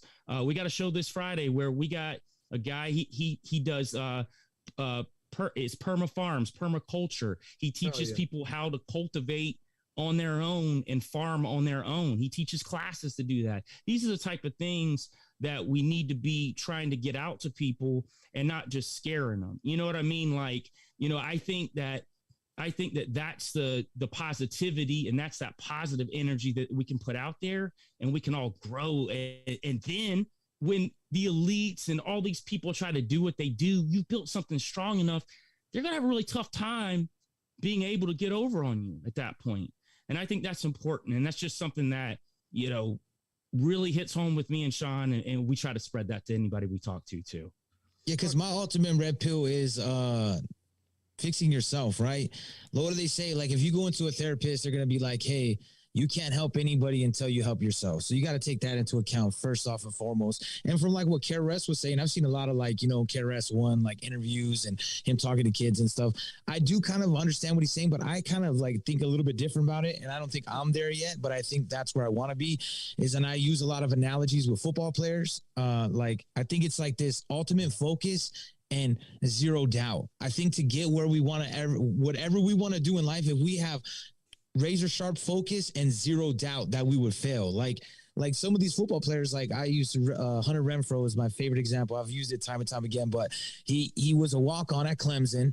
And you know, they were like, he's too small. He's not fast enough. What he figured out what he could do better than anybody else. And he just focused on it and had zero doubt that he would. And then he got onto Clemson, became a starter, became, you know, a national champion, then gets drafted into the league and does good into the NFL. So I think it's just a razor sharp focus in us learning to wire our brain into a way to really connect with people. And I think the one thing that people don't develop a lot, they want to be the most intelligent. Like me, I'm not a super intelligent guy.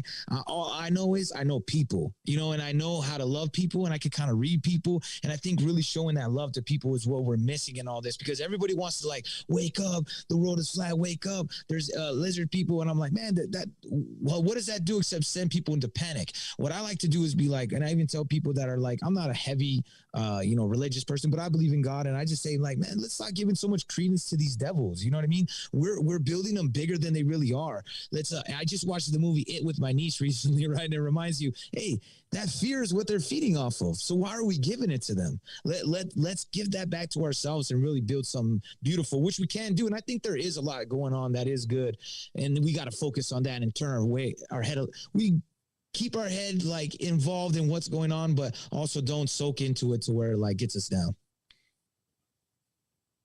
But it's fun though, right? To talk about the lizard people. All day, but make it funny though, man. You know what I mean?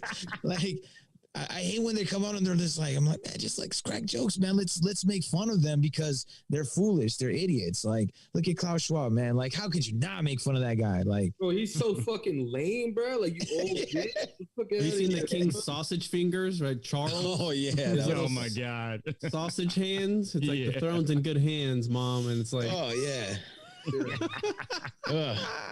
That guy was genetically grown in a lab. Don't at me. That guy is a homunculus 100%. There's no way. Like, you know how many years of inbreeding you have to do to get your fingers to look that way? Oof. To look that thick? You know what I mean?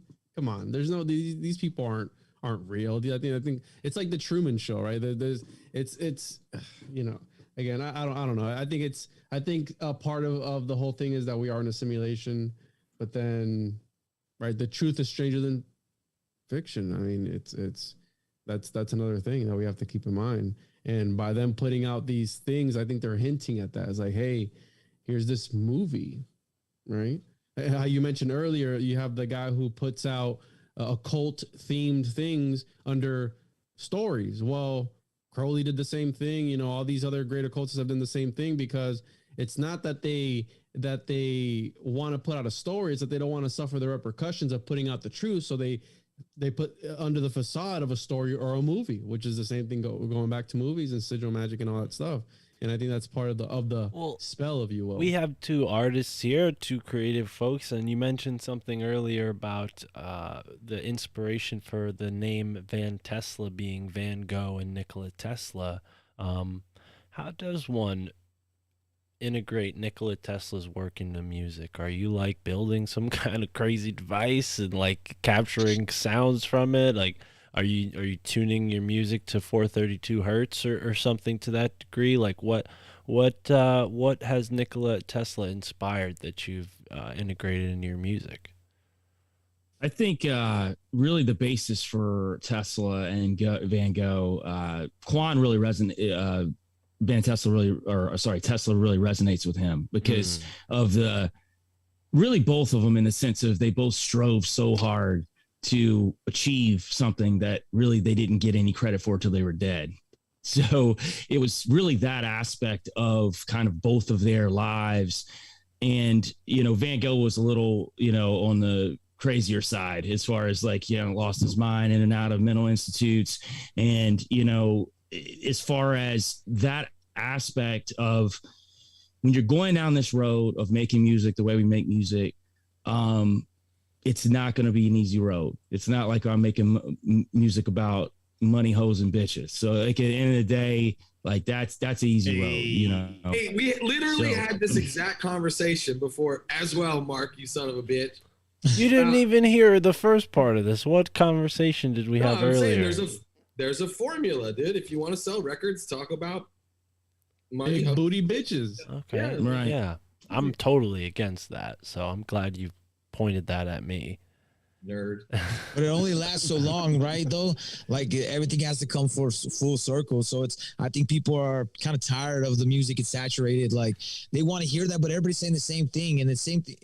With anything, you have to reinvent yourself and kind of keep reinventing the wheel. And I think that's what music's all about. Like me, I wasn't doing music for a little bit, and then I started getting back into it, and Joel kind of like rejuvenated and got me back in the swing of things. And now I'm getting back to that whole because when I was 18 years old, like it was way different. Like, you couldn't shut me up about rapping. Be like, man, I'll rap right now. Like, you know what I mean? Like now I'm like almost 40. I'm like, hold on, guy. Like, you know what I mean? I just got off work. My back. My back. Chris will rap battle you, bro. Chris is a crazy cipher. Like the raps that he comes up with, bro, are crazy. He'll at the end we'll do a rap battle. Oh Chris my gosh. Joel, yeah. I was It'll be being dope. polite and saying we'd do it at the end. Now you're bringing it up again, so now we have to do it at the end. I was hoping we'd all forget. We have to, bro. All right. You just got to go first. Oh, great. Yeah, now I have to be involved. All right. Well, okay. I feel it was like interesting though with rap shit too, because like what you're saying is your shit like gangster. Is it like boom bap? Like is it like Talib Kweli like mad like? Hey, Talib already called me a Nazi, so I mean I've earned my badge. If you haven't really made it, if Talib Kweli hasn't called you a Nazi on Instagram, you know what I mean. So that's a little badge of honor right there. Yeah, because I told him that those the Patriot Front was a federal group. I'm like, yeah, they might be Nazis too, but they're also feds. And he's like, that's what a Nazi would say. And I was like, ooh, white devil. Got me. No, I would say mine's a mix. Like, I mean, personally, me, I think Joel gets me more onto that. Like, Joel kind of and Juan mix to me, like conspiracies with what the new music sounds like a modern version of hip hop.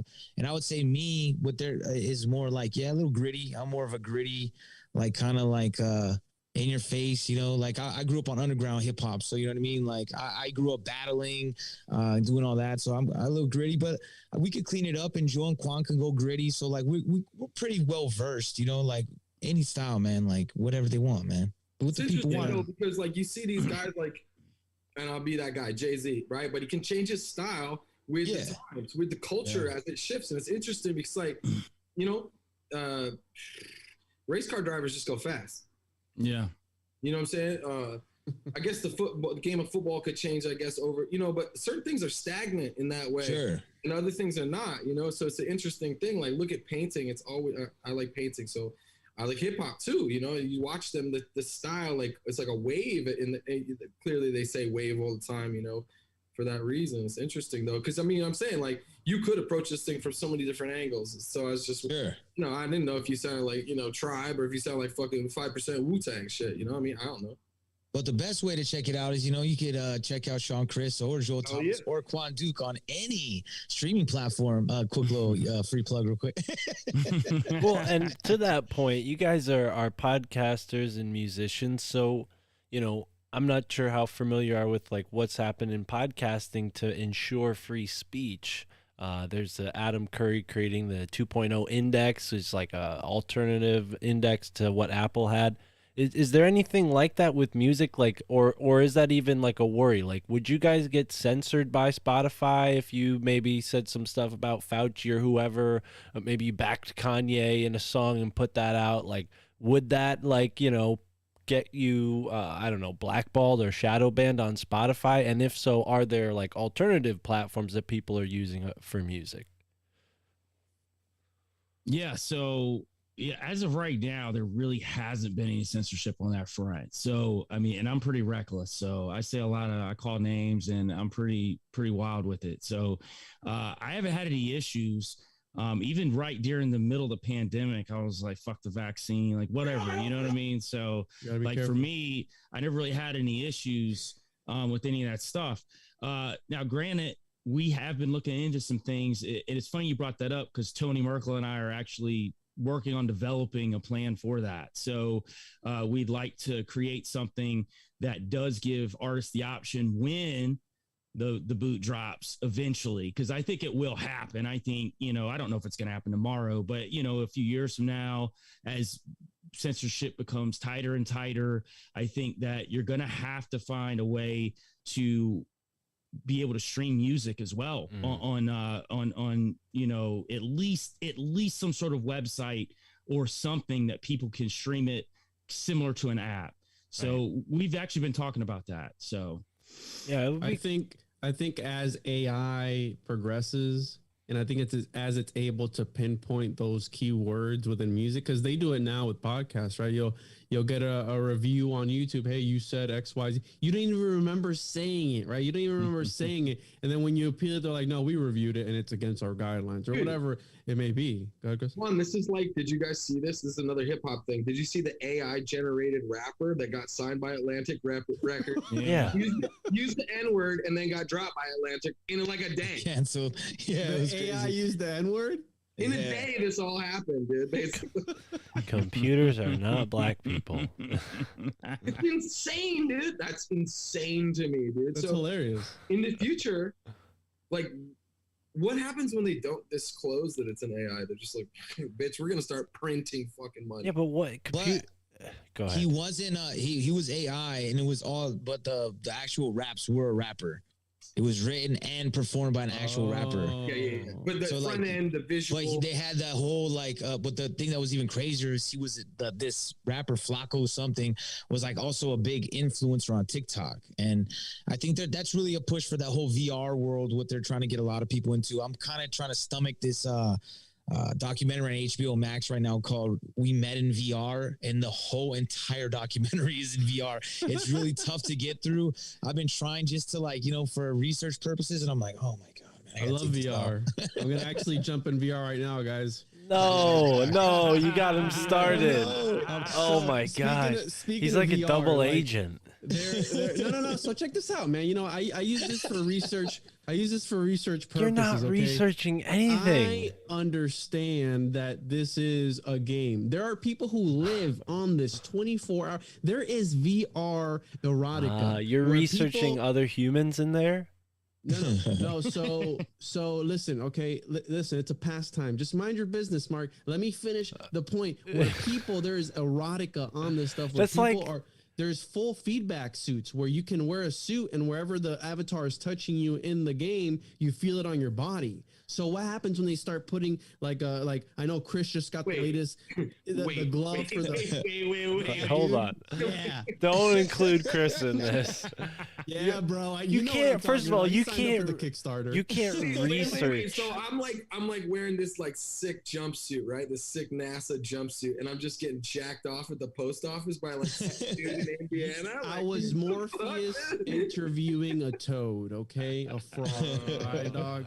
All right, and you can wear the suit all up on your balls and everything. Though when the avatar goes like this, you're gonna feel it, dude. You're gonna feel it. You're gonna feel the shots. It's gonna be like the real world, the real life Matrix. That's what they are conditioning us for, little by little. But you got to remember, these people are, and by these people I mean the lizard-esque reptilian overlords, whatever, the archons, the Nephilim, whoever. These people, they understand that they reincarnate every so often, right? With their little sausage fingers, so they can wait for forever. They don't care how long it takes. They're gonna eventually do it, and they're just gonna slowly creep it up on you. And by the time you know it, we're gonna be in like what is it, 1984? Yeah, So no, 1983. Juan, try again. 1984. Hey, every that's here actually. Where chocolate is a delicacy, right? And drinking coffee is a delicacy, and having sexual relations with a woman is a delicacy. Like, oh, we can't do it. You got to be careful. Come on, dude. man. You guys gotta watch that movie THX 1138. Not my woman. Have you ever seen that?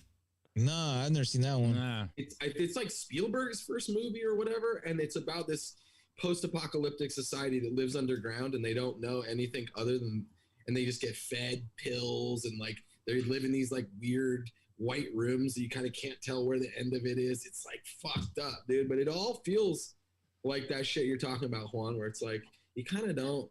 I don't mean, you can't get a grasp on things a little bit. I think that's like kind of the whole idea behind big pharma too, is to get people like really fucked up so you can just steal from them. Yeah, or pass a bunch of drugs that are illegal, like in Portland, and let them just get high as fuck and not even worry. Like the weed in these pens nowadays is so potent. Dude, you are Bigfoot when you smoke some of these strains. Like you become Bigfoot. Like you will just sit on the couch and morph into your couch and be a Bigfoot. Like that's part of it too, bro. Where they're passing these stronger and stronger drugs. Depends on how you use it, though, right? Like it's all in the person that's using it, and you gotta know your limits. I think that's an excuse. I'm just telling you, man. Like don't listen to him, Sean. I think because I don't even smoke as I used to smoke. You know what I mean? Like I used to be like party animal, like literally like from like Monday till Sunday. You know what I mean? Like go to work, like 2 hours sleep, and like, all right, let's do it, man. Just pound a couple shots and let's get in there, man. But like I think it's like when you moderate and you learn what you can do, it's different. Like I get what you mean. It can be used wrong, but anything could be used wrong. If I eat too much, I can be a glutton and be slower and die from that. Or if I don't drink enough water, if I drink too much water, like it's balance, right? The whole key of life is finding our balance. And I think when we look within ourselves, that's why I say a lot, like, who are we, man? Like, and I think that really moves everything. And when there's lizard people. Yeah, there's like things that are trying to control us, but we can't let that control us. And at the end of the day, we got to be like, man, I don't give a fuck, man. Like, this is what I do. You know what I mean? Like, speaking of big pharma feeding itself, you see, Moderna has got a new one for heart attacks. Brought to you by Pfizer. Pfizer is a sponsor of the show. Shout out to Pfizer. Hey. Yeah, they've apparently come out with the shot for heart attacks. It's supposed to stop them in their tracks or help you in the future from getting it. So I'm thinking, like, what was given before that's causing these things to now have to take this? You talk about Moderna coming from like the depths. Like they were going bankrupt, man, right before all this stuff happened. And then all of a sudden now they're like Kobe. Top. They're like, Kobe. Yeah. One last Kobe, shot. big time. Have you guys seen the new Balenciaga collection? No. What's It's that? It's literally like the guy is like literally like trolling. Hold on, let me pull it up. This is gonna be retarded. Is it what Juan's wearing? He looks like he dipped his hand in it. No, but it's like the same thing. Right, so let me school you real quick, Mark. So I'm in Florida. You look Florida, like you man, dipped your sleeve in an art room. This is a peacock bass. In Florida, it is normal to walk around in fishing shirts because we're built differently, okay? That's so this is fish a fishing stuff. shirt. Okay, all right. Yeah. All right. Respect, bro. Yeah, I knew there was a reason why you're looking so fishy over there. And Chris kind of looked like a penguin for a second until he turned his light on with that hoodie. But anyways, I'm losing my eyesight over Mark, here. fuck you, man. I'm losing my eyesight. Don't take it personally. Yo, this shit.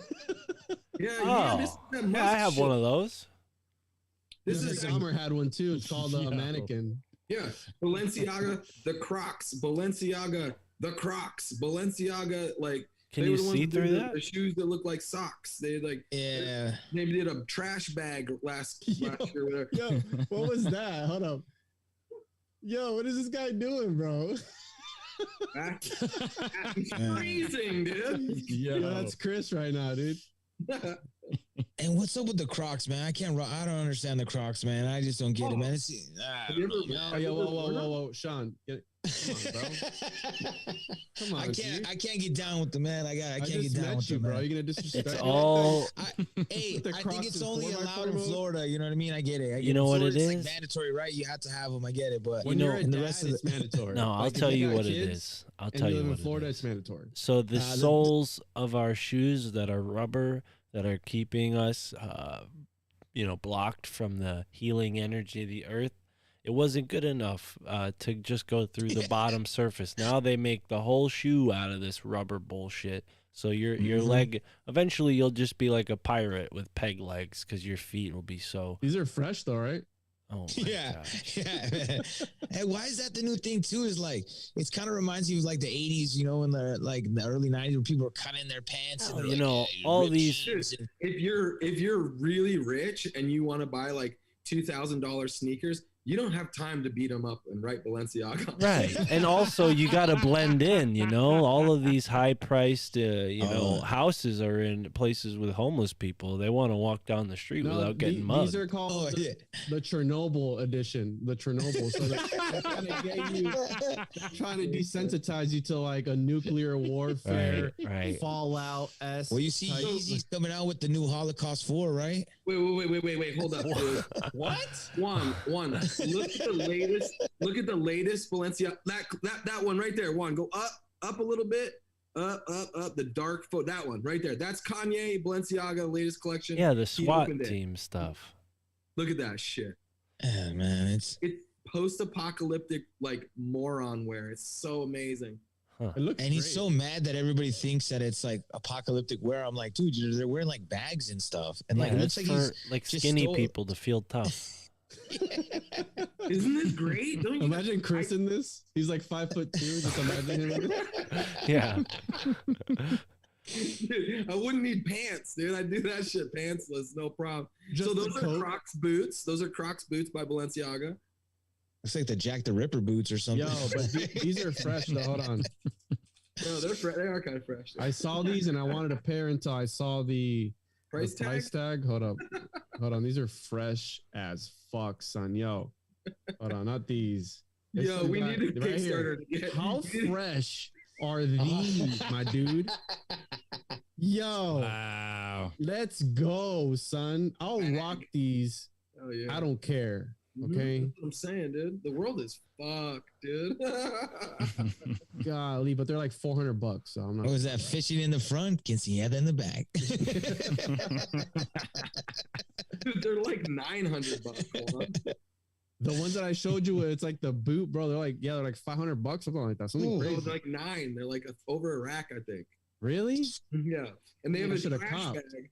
They would try, not that anything this has anything to do with conspiracies, but I wanted to just say this dumb shit because you guys seem like on the level. Wink. I don't know what that means. Yeah, right, exactly. We're trying, yeah, buddy. We're gonna give you the 3rd degree next go round. You know what I'm saying? And you said it earlier, man. Like at some level, like there probably is all this fucked up shit going on. Klaus Schwab probably is a gigantic dickhead. And but like at some level, like fuck it, man, let's go have a beer, Yo, Joel, so you mentioned about being part of a certain group at the beginning of the show. Like what degree are you now? How's that going for you? How's the grade? Do you practice I walked away. Work or okay. So no degrees? No, there's that, but I did walk away. So there was I just came to a crossroads in my life where I needed to make a decision for my family or keep going down these paths. So, do you think it was a nefarious path had you kept going? I think so. I think there was some stuff laid out for sure. But the last guest that we had, we said to him, he said he was trying to participate in I'm not going to tell you his name, but he was trying to participate in the great work. And I said, well, if you're part of an organization whose idea is to do that, which is to better yourself and those around you, why is it that your group is generally associated with people that don't act that way?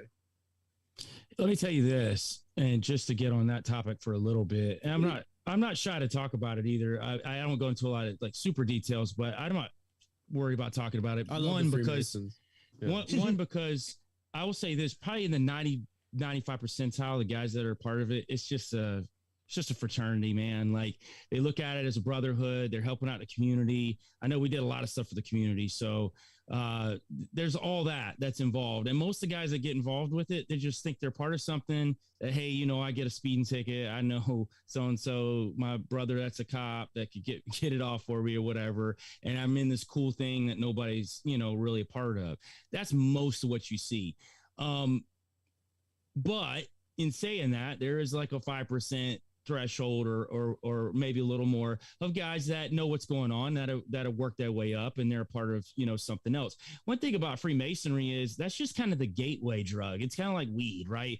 Like you smoke weed and then you get access to, oh man, let me try these pills. Let me try this out. You know, it's the same thing, because once you get in, then you get access to the other houses and you can work your way up. And then, you know, certain people can spot you out and see if, you know, you've got certain intentions. I think when I got involved, I had certain intentions. So there's people that were involved, and, you know, without saying it, there's conversations had, and hey, here, you could do this. You can get to this path quicker, and those type of things. Life just smacked me in the ass. And I'm gonna be honest with you. Like I had a lot of bad things happen to me that shook me to the core, to the point where I needed to make a decision. Was I going to be there for my family? Was I going to take care of my kids, you know, or was I going to forsake them for what I wanted to achieve in life? And I think that for me, that was God's wake up call to me, where it was like, hey, you got a choice here. Like, you're either going to go, you could get what you want, but you're going to lose everything else. I just wasn't willing to do that. Like at the end of the day, not enough time in the day. Not enough time in the day. Like, what the problem was? No, it was just, man, without going into it's stuff. It's just personal stuff. Like I went through a lot of personal issues, like with my family, my kid, where, you know, I lost my job. It was a lot. I had a lot going on at once. And to me, I felt like that I was bringing a lot of negative energy on myself, because I had a lot of negative intentions.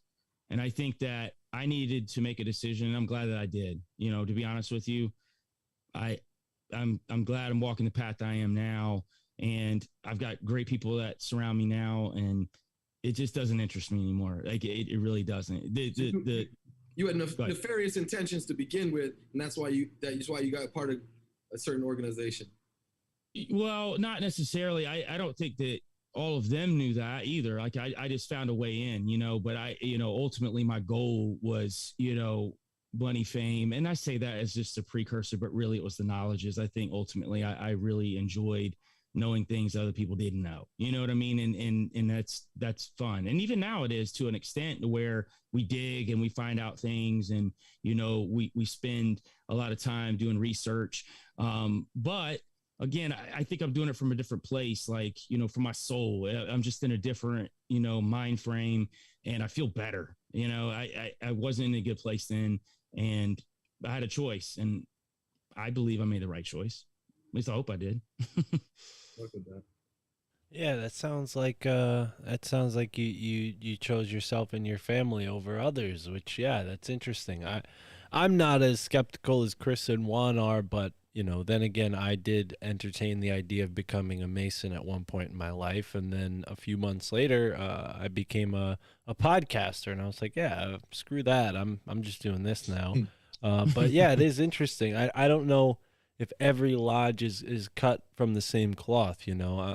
When you started speaking about like Nefarious, this and that, my mind started to wander. But on a certain philosophical level, spiritual level, like if you're pursuing money and fame, like that is in a sense nefarious, right? Because that's gonna get in the way of your higher values, especially if you have a family. I mean, if you're just a single dude out there and you want to be successful, I don't see, you know, anything wrong with that, as long as you're not hurting others.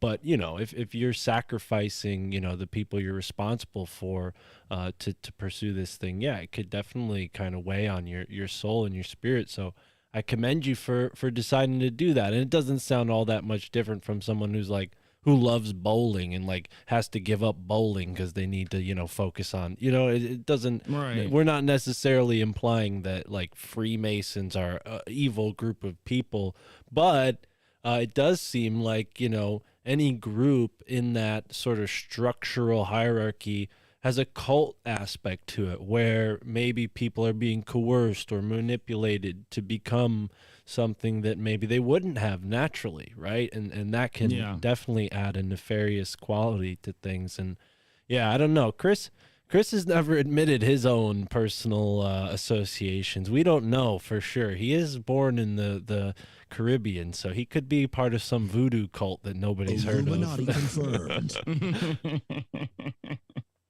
I don't know, man. But so thank you for entertaining our questions about that. It I definitely got didn't mean recruited to put you on once the spot. Illuminati on Facebook, but I mean, Yeah, I think I guess I didn't pass or something. So yeah, I think those missed might my have chance. been people from Africa. Well, they also were telling me something about they won a lottery ticket at 10,000, but if I send them 1,000 right now, I'd get it. I mean, I never got the ticket, but I'm sure that it just got lost in the mail. Yeah. I think we've all been at that crossroads, like how Mark is talking about. Either you become a Freemason, you become a podcaster. Some people choose the podcast. What the hell? No, nobody's been at that. You shut the hell up, dude. I was trying to learn more about my community, and I thought joining the lodge would be a good way to do that. And then I realized I could just read books at the library. And I didn't have to pledge allegiance that's the to thing, anything. right? So I think we've all been there to where we've wanted to join, because how Joe was saying, like the aspect of it's the Faustian Pact. Are you gonna, how much are you willing to give up to learn the knowledge, right? Dude. But then how Mark is saying is like, wait, so you can look this stuff up on YouTube and just learn about it. You don't have to Literally, it's literally what KRS-One says. He's like, why? I didn't go to high school. He goes, I went to the library. Yeah. It's like it's right there, but then they gatekeep it and hold it so close, and it gets mystified. But it's also spread out, though. It's a spread out knowledge among, like, it's almost like spread to the four corners of the world, where if you can triangulate off the Quran and off the Zohar and off the fucking Talmud and off the Bible, you can kind of come to these conclusions. And they say, like, a lot of these Renaissance people, like, that's the idea. Like, not only are you know what I mean? There's a physical intelligence, there's a mental intelligence. There's like all these, you want to be like that rounded stone, which is interesting because Masons like squares. But I think that not everybody, like me, I've never wanted to personally, honestly, just never even thought of even wanting to be in one of those groups. I've never really been huge on fame. Like, I'll take the money. Like, you know what I mean? Like, of course, like, you know what I'm saying? Whatever will help my family and all that stuff. But I always figured that, man, it will come to me anyways. And I think once I learned how to be around people, man, like, I feel like I could go into any city, any country and meet people. And it's happened, like I meet people and I have a good time with them and sometimes becoming lifelong friends or at least friends for that month. And I think that's the ultimate goal, man. I think that's the knowledge we need, man. Just like you said, Chris, sometimes, or I don't know if it was Chris or Juan, but grab a beer, man. Just pop over a couple beers, chill with the friends, have some good times, man. Do you. I mean, everybody has their own, like, a little white girl, little whatever you do. Not me. Not me. Chris is a little white girl. A little Hunter Biden, it's all good. Yeah, a little Hunter Biden out there, man. A little that Walter. That Walter, baby. Dude, it's I don't know what you guys are talking about. So can we talk about Dogman for a little bit? Because you guys talk about Dogman too, right? Yeah, we went hunting, but Dogman. Great segue. I did not. Did you find it? Like, what was it like, bro? You can't just say you went hunting for Dogman and not get into. We went deep into the Daniel Boone National Forest with a guide. He had ran a Dogman twice. And it's all in the documentary. It just started getting released on streaming services now.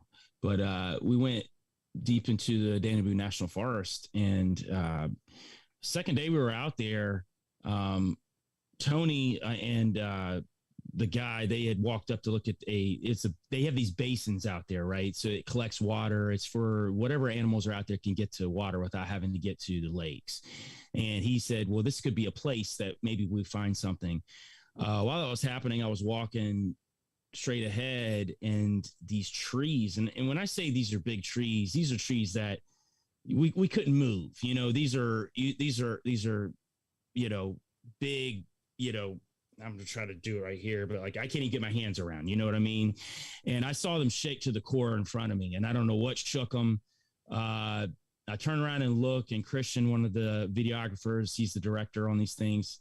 I look at him, it does it again, he sees it. And it felt like just I don't even know what to say, but like a dark energy hit that place where I just felt heavy. And it was pretty wild. You know, we tried to figure out what it was. We still to this day don't. There's a lot of weird stuff that happened up in there during those 3 to 4 days that we're up in there tracking. But we don't know if it was something, you know, Dogman spotted in there, but that's a lot of stuff. You get out to these national parks. I mean, there's so much going on out there. There's a lot of things people see. We were talking to some of the locals. They got what they call hanks. They're like wood apes. They're apes that are in these woods that, yeah, it's crazy. So I don't know. They don't know where they come from, but they're spotted, you know, along with Bigfoot and a lot of the normal stuff you see. Bro, you just gave me the illest idea, Juan. They're smaller. What if these were just monkeys that motherfuckers let go? You know what I'm saying? It's like the alligators in the sewers. You know what I'm saying, dude? That's what happened in Florida. That's what I'm saying, It dude. could be. Right. Now he's just gonna blame every cryptid on the circus. They're like, dude, we saw this thing. It looked like a tiger, but 2 weeks ago, like the circus was in town and they lost a tiger. It's like not a coincidence. A grizzly cryptid gorilla.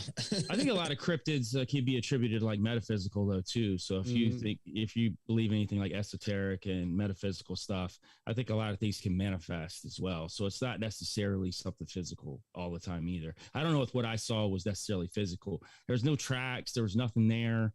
We went up there. We searched everywhere. I don't know if it was something that was able to move in and out of reality or not. It could be anything. Does metaphysical mean like a figment of my imagination?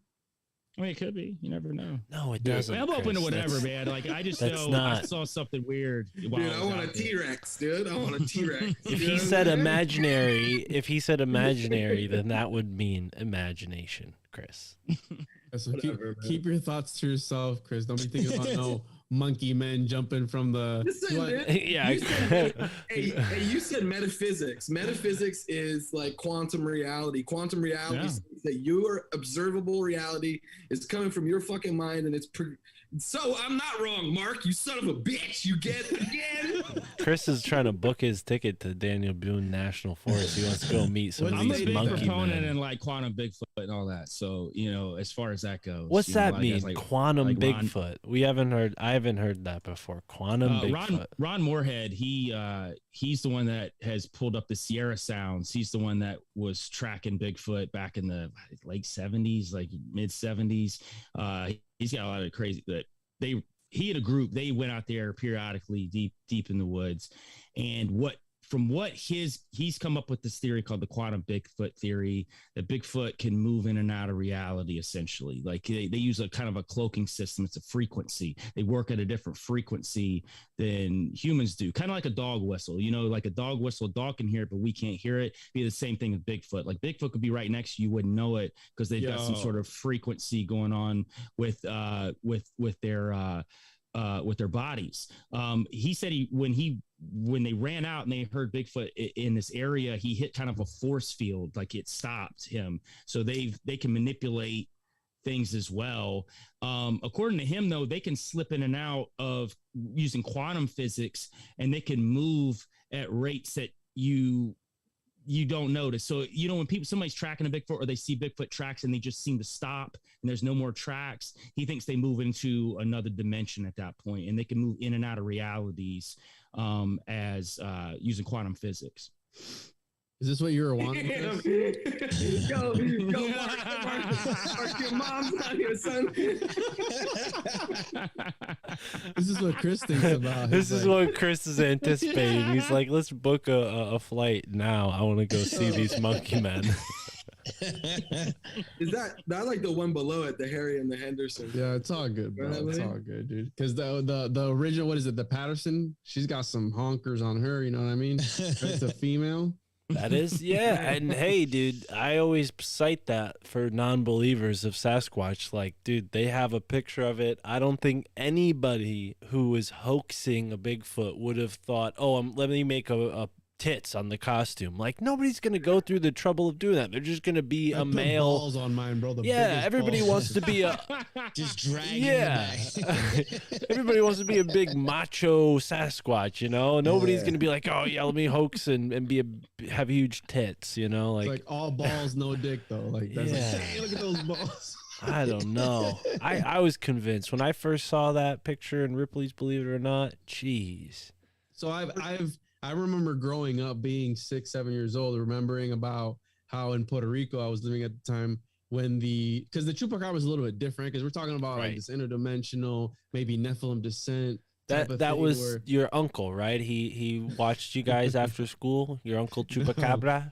No. So I remember, dude, there was accounts of people, because the chupacabra is according to the conspiracy, right? The theory that it's a runaway experiment. It's an alien, and they were doing it in the Puerto Rican rainforest, which I've walked through there by myself in the middle of the day, and it's creepy AF. Like it feels like somebody's watching you, literally. It's like something about being in these open, maybe not in a jungle, but like in these not desolate areas, right? Where there's like open areas, I think, where energy can manifest. So I think that's where you get that feeling sometimes, because it's just like a collective, and it's like an open area where they can come through or shake the trees without being not judged, but you know what I mean, like without being interfered with. But the whole chupacabra thing was like it's like a runaway experiment. And I remember that when I was a kid, there was accounts of people having hands, right, with claws, like coming through their shutters. We have the shutters like that, like coming in, bro. The goats were all being sucked up with their blood, like dry. I remember my dad's friends, they would stay up at night with guns, like at their farms or whatever, waiting for whatever it was that killed the cow the day before to come through. They were like pulling all-nighters, you know, standing out there just waiting for someone to roll through with guns in hand. And it's like, I remember being a kid, like watching this and seeing this, you know what I mean? It was crazy, like Dude, traumatized me. Your dad was a chupacabra hunter? No, we had friends, bro. Damn, We had dude. friends. Out there with a bullwhip going after That's pretty this sick, thing. though, right? That was easily the funniest thing Mark's ever said.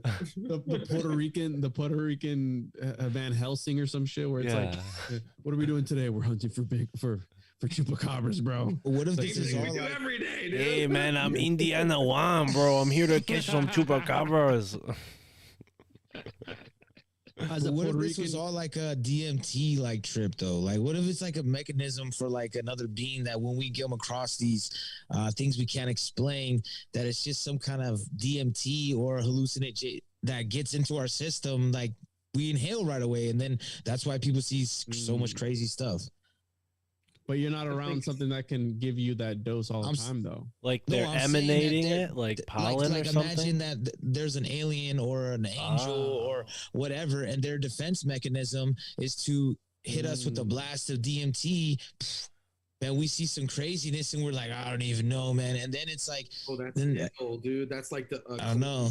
What's that Columbia trumpet or whatever? That drug where they like they blow it on you. Yeah. Oh, yeah. Yeah. Oh, man. Dude, you'll empty out Man. your bank account. You become a zombie. That's- Have you guys heard of this shit? Yeah, that's called Datura. I'm pretty sure. Devil's It's, trumpet or some shit like that. yeah, well, it's a Yeah, I've type of seen that. Datura plant, but yeah, it's sculpamine is the chemical that does that to you. But Turns your ass into a zombie. Like you'll go yeah. clear out your bank account and shit. You go. well, you know, Sean, you're bringing up real. a good point with that though, because I think Ryan Musgrave Evans, who he hasn't been on my show, but I booked him on Tinfoil Hat, and It's devil's breath is what he talks about He talks about these aliens wearing these like mech suits, and they're like us from the future. And one of the things they can do with these mech suits is like beam hallucinations at us. Like they literally can like project a hallucination so we don't see them. We see something else like a Sasquatch or whatever else people see. But yeah. Big bag of dicks walking through. Maybe DMT has something to do with that. Or maybe they're just like sending the right frequency to release the DMT from our brain. You know, maybe it doesn't even have to be like something transmitted. It's just like they know what frequency triggers that in our brain. Yeah, I want to believe, bro. I want to see I went hunting one time. My boy took me out there and he didn't tell me, but we were 5 miles away from where they had seen a Bigfoot. And like they rate the sightings. Like this is like I forgot, it's a 1-3 or a 1A sighting where they see the shape, you know, what time of day was it? And apparently off of I-95 where there was like a swamp, there was a skunk ape sighting that they had seen like not too long ago. And it's like, I looked it up on the news and I was like, oh shit, that's crazy, because I could have potentially been, you know, but what you were saying, Joe, like where it was shaking the trees, armadillos at night when they're walking through the swamp sound like they're giant gorillas too, because like it's again it's something about it's like an amplifies the energy when you're out there in these places like open deserts. That's where they say the jinn live at, right? So you have the little spirits and fairies and all this folklore. I know you guys just recently did the fairy Nephilim episode with that guy, and it's like these open areas, maybe these elementals that Daddy P. Hall talked about are specific to certain areas. So this is the desert elemental, this is the wood elemental, this is the Puerto Rican elemental, just put it over there because they're lazy, you know what I mean? So put them over there, and then I think that the energies are specific to places, and I mean, I like it. Yeah, some people are able to interpret differently depending on where you are from culturally, and that's kind of racist, but I don't know, maybe it's got some credibility. So Ireland's full of like Lucky Charms little guys, and Puerto Rico's full of like chupacabras, and Montauk is full of Montauk monsters. And yeah, bro, something like that. That's why Florida. But Juan, I got a question for you, man. Since you're Puerto Rican, right? What's your take on the Bad Bunny Logan Paul beef? This guy has no idea what you're talking about. Thank you, Chris. It's like that's how I feel about it. I don't even know about it. Yeah, because Bad Bunny was calling out Logan Paul, then kind of like calling out, saying they're gentrifying Puerto Rico, and that they're just going out because they don't have to pay taxes because they're not Puerto Rican, they're Americans. So like. And then he tried to compare to Bad Bunny and was like, oh, well, he doesn't have to pay taxes. He's under like, yeah, bro, it's totally different when you're actually from this country. And it's a little controversy that was on Twitter for a little bit. I pay attention a little bit of everything. I thought you'd be on that news. I wasn't sure. No, bro, no, I don't really pay attention when it comes to Bad Bunny and all these rappers and stuff. But I know about the tax haven, right? That's like one of the reasons a lot of Americans in Puerto Rico who go there. But yeah, it's a pretty wild world out there. Indeed. Well, man, Tesla, Joel, Sean, Operation Kill the Mockingbird. I love it. We're kind of coming up to the top of the hour here. Do you guys have any final thoughts for us before we wrap up here? That shit.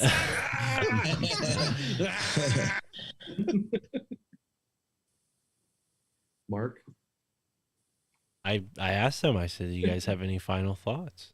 Any concluding thoughts?" No, I really appreciate you guys letting us on here. It was cool meeting you guys for the first time. I know, Tony told me about you, Mark, so I did know about you. Juan, I did go listen to your show. You got some dope stuff, man. Chris, this is my first time meeting you, but you're cool, man. You all you guys, dope. Thank you.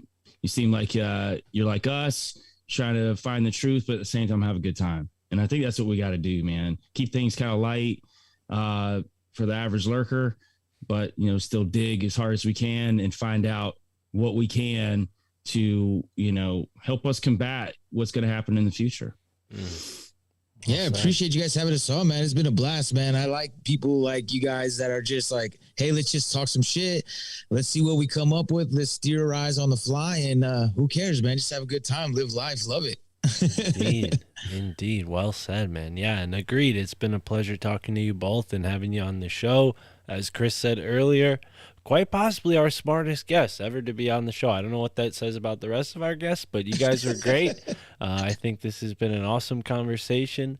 And yeah, for everyone out there, you're confirmed in the Illuminati when you listen to this show. And if you feel the same way these guys do, like and subscribe. I know this is on YouTube, but it also goes out to all the podcast platforms. So show us some love on Juan's podcast, on my podcast, and, you know, if Chris ever gets around to publishing the episodes on his podcast too, the Mensa podcast. This is maybe one of the only triple Swapcast podcasts around. So please try to support all three of our shows. I know that's a tall order, especially after you've learned about Operation Kill the Mockingbird. So be sure to prioritize that. Subscribe there. Do you guys have a YouTube channel? You said your music's on all the streaming platforms. If you want to send us all the links, we'll put that in the description for this and whatnot. But do you guys have a YouTube for all our live YouTube people?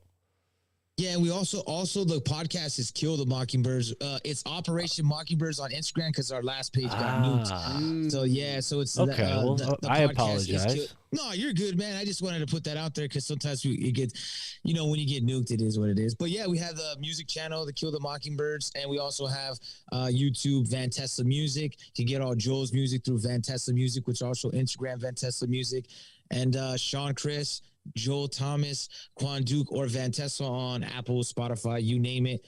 Try to go against the legacy apps. Find a new app. You know, I'm all about the podcasting 2.0, so find Kill the Mockingbirds on there. Right on. Well, Juan, Chris, any final thoughts before we wrap up here? Everybody's been thoroughly confirmed on this episode. I don't know if these guys are in the Illuminati, but they're in our group, whatever we're part of. Interesting. Yeah. Just I knew it was gonna be a great show. That's why I wanted to have them on. I said these guys are cool. I know they're gonna vibe with us, so that's why I booked you guys for the show. And it went great. Yeah, I was really happy. Pleasure to meet you. Love the show. Keep up the great work. All right. I'll keep it on the level. Dude, yeah, I want to say thank you to you guys too. It's awesome, man. I love when we can actually just fucking talk to people and just like get like clear, concise, straight answers without the fucking bullshit. And it's like, yeah, so thank you. You guys are rad. Come on, Mensa, whatever. Come on, we're down. Yeah, we're down. Come on, Juan's mom, dude. The new podcast. Yeah, somebody said that they rap battle. Let's go, bro. What's up?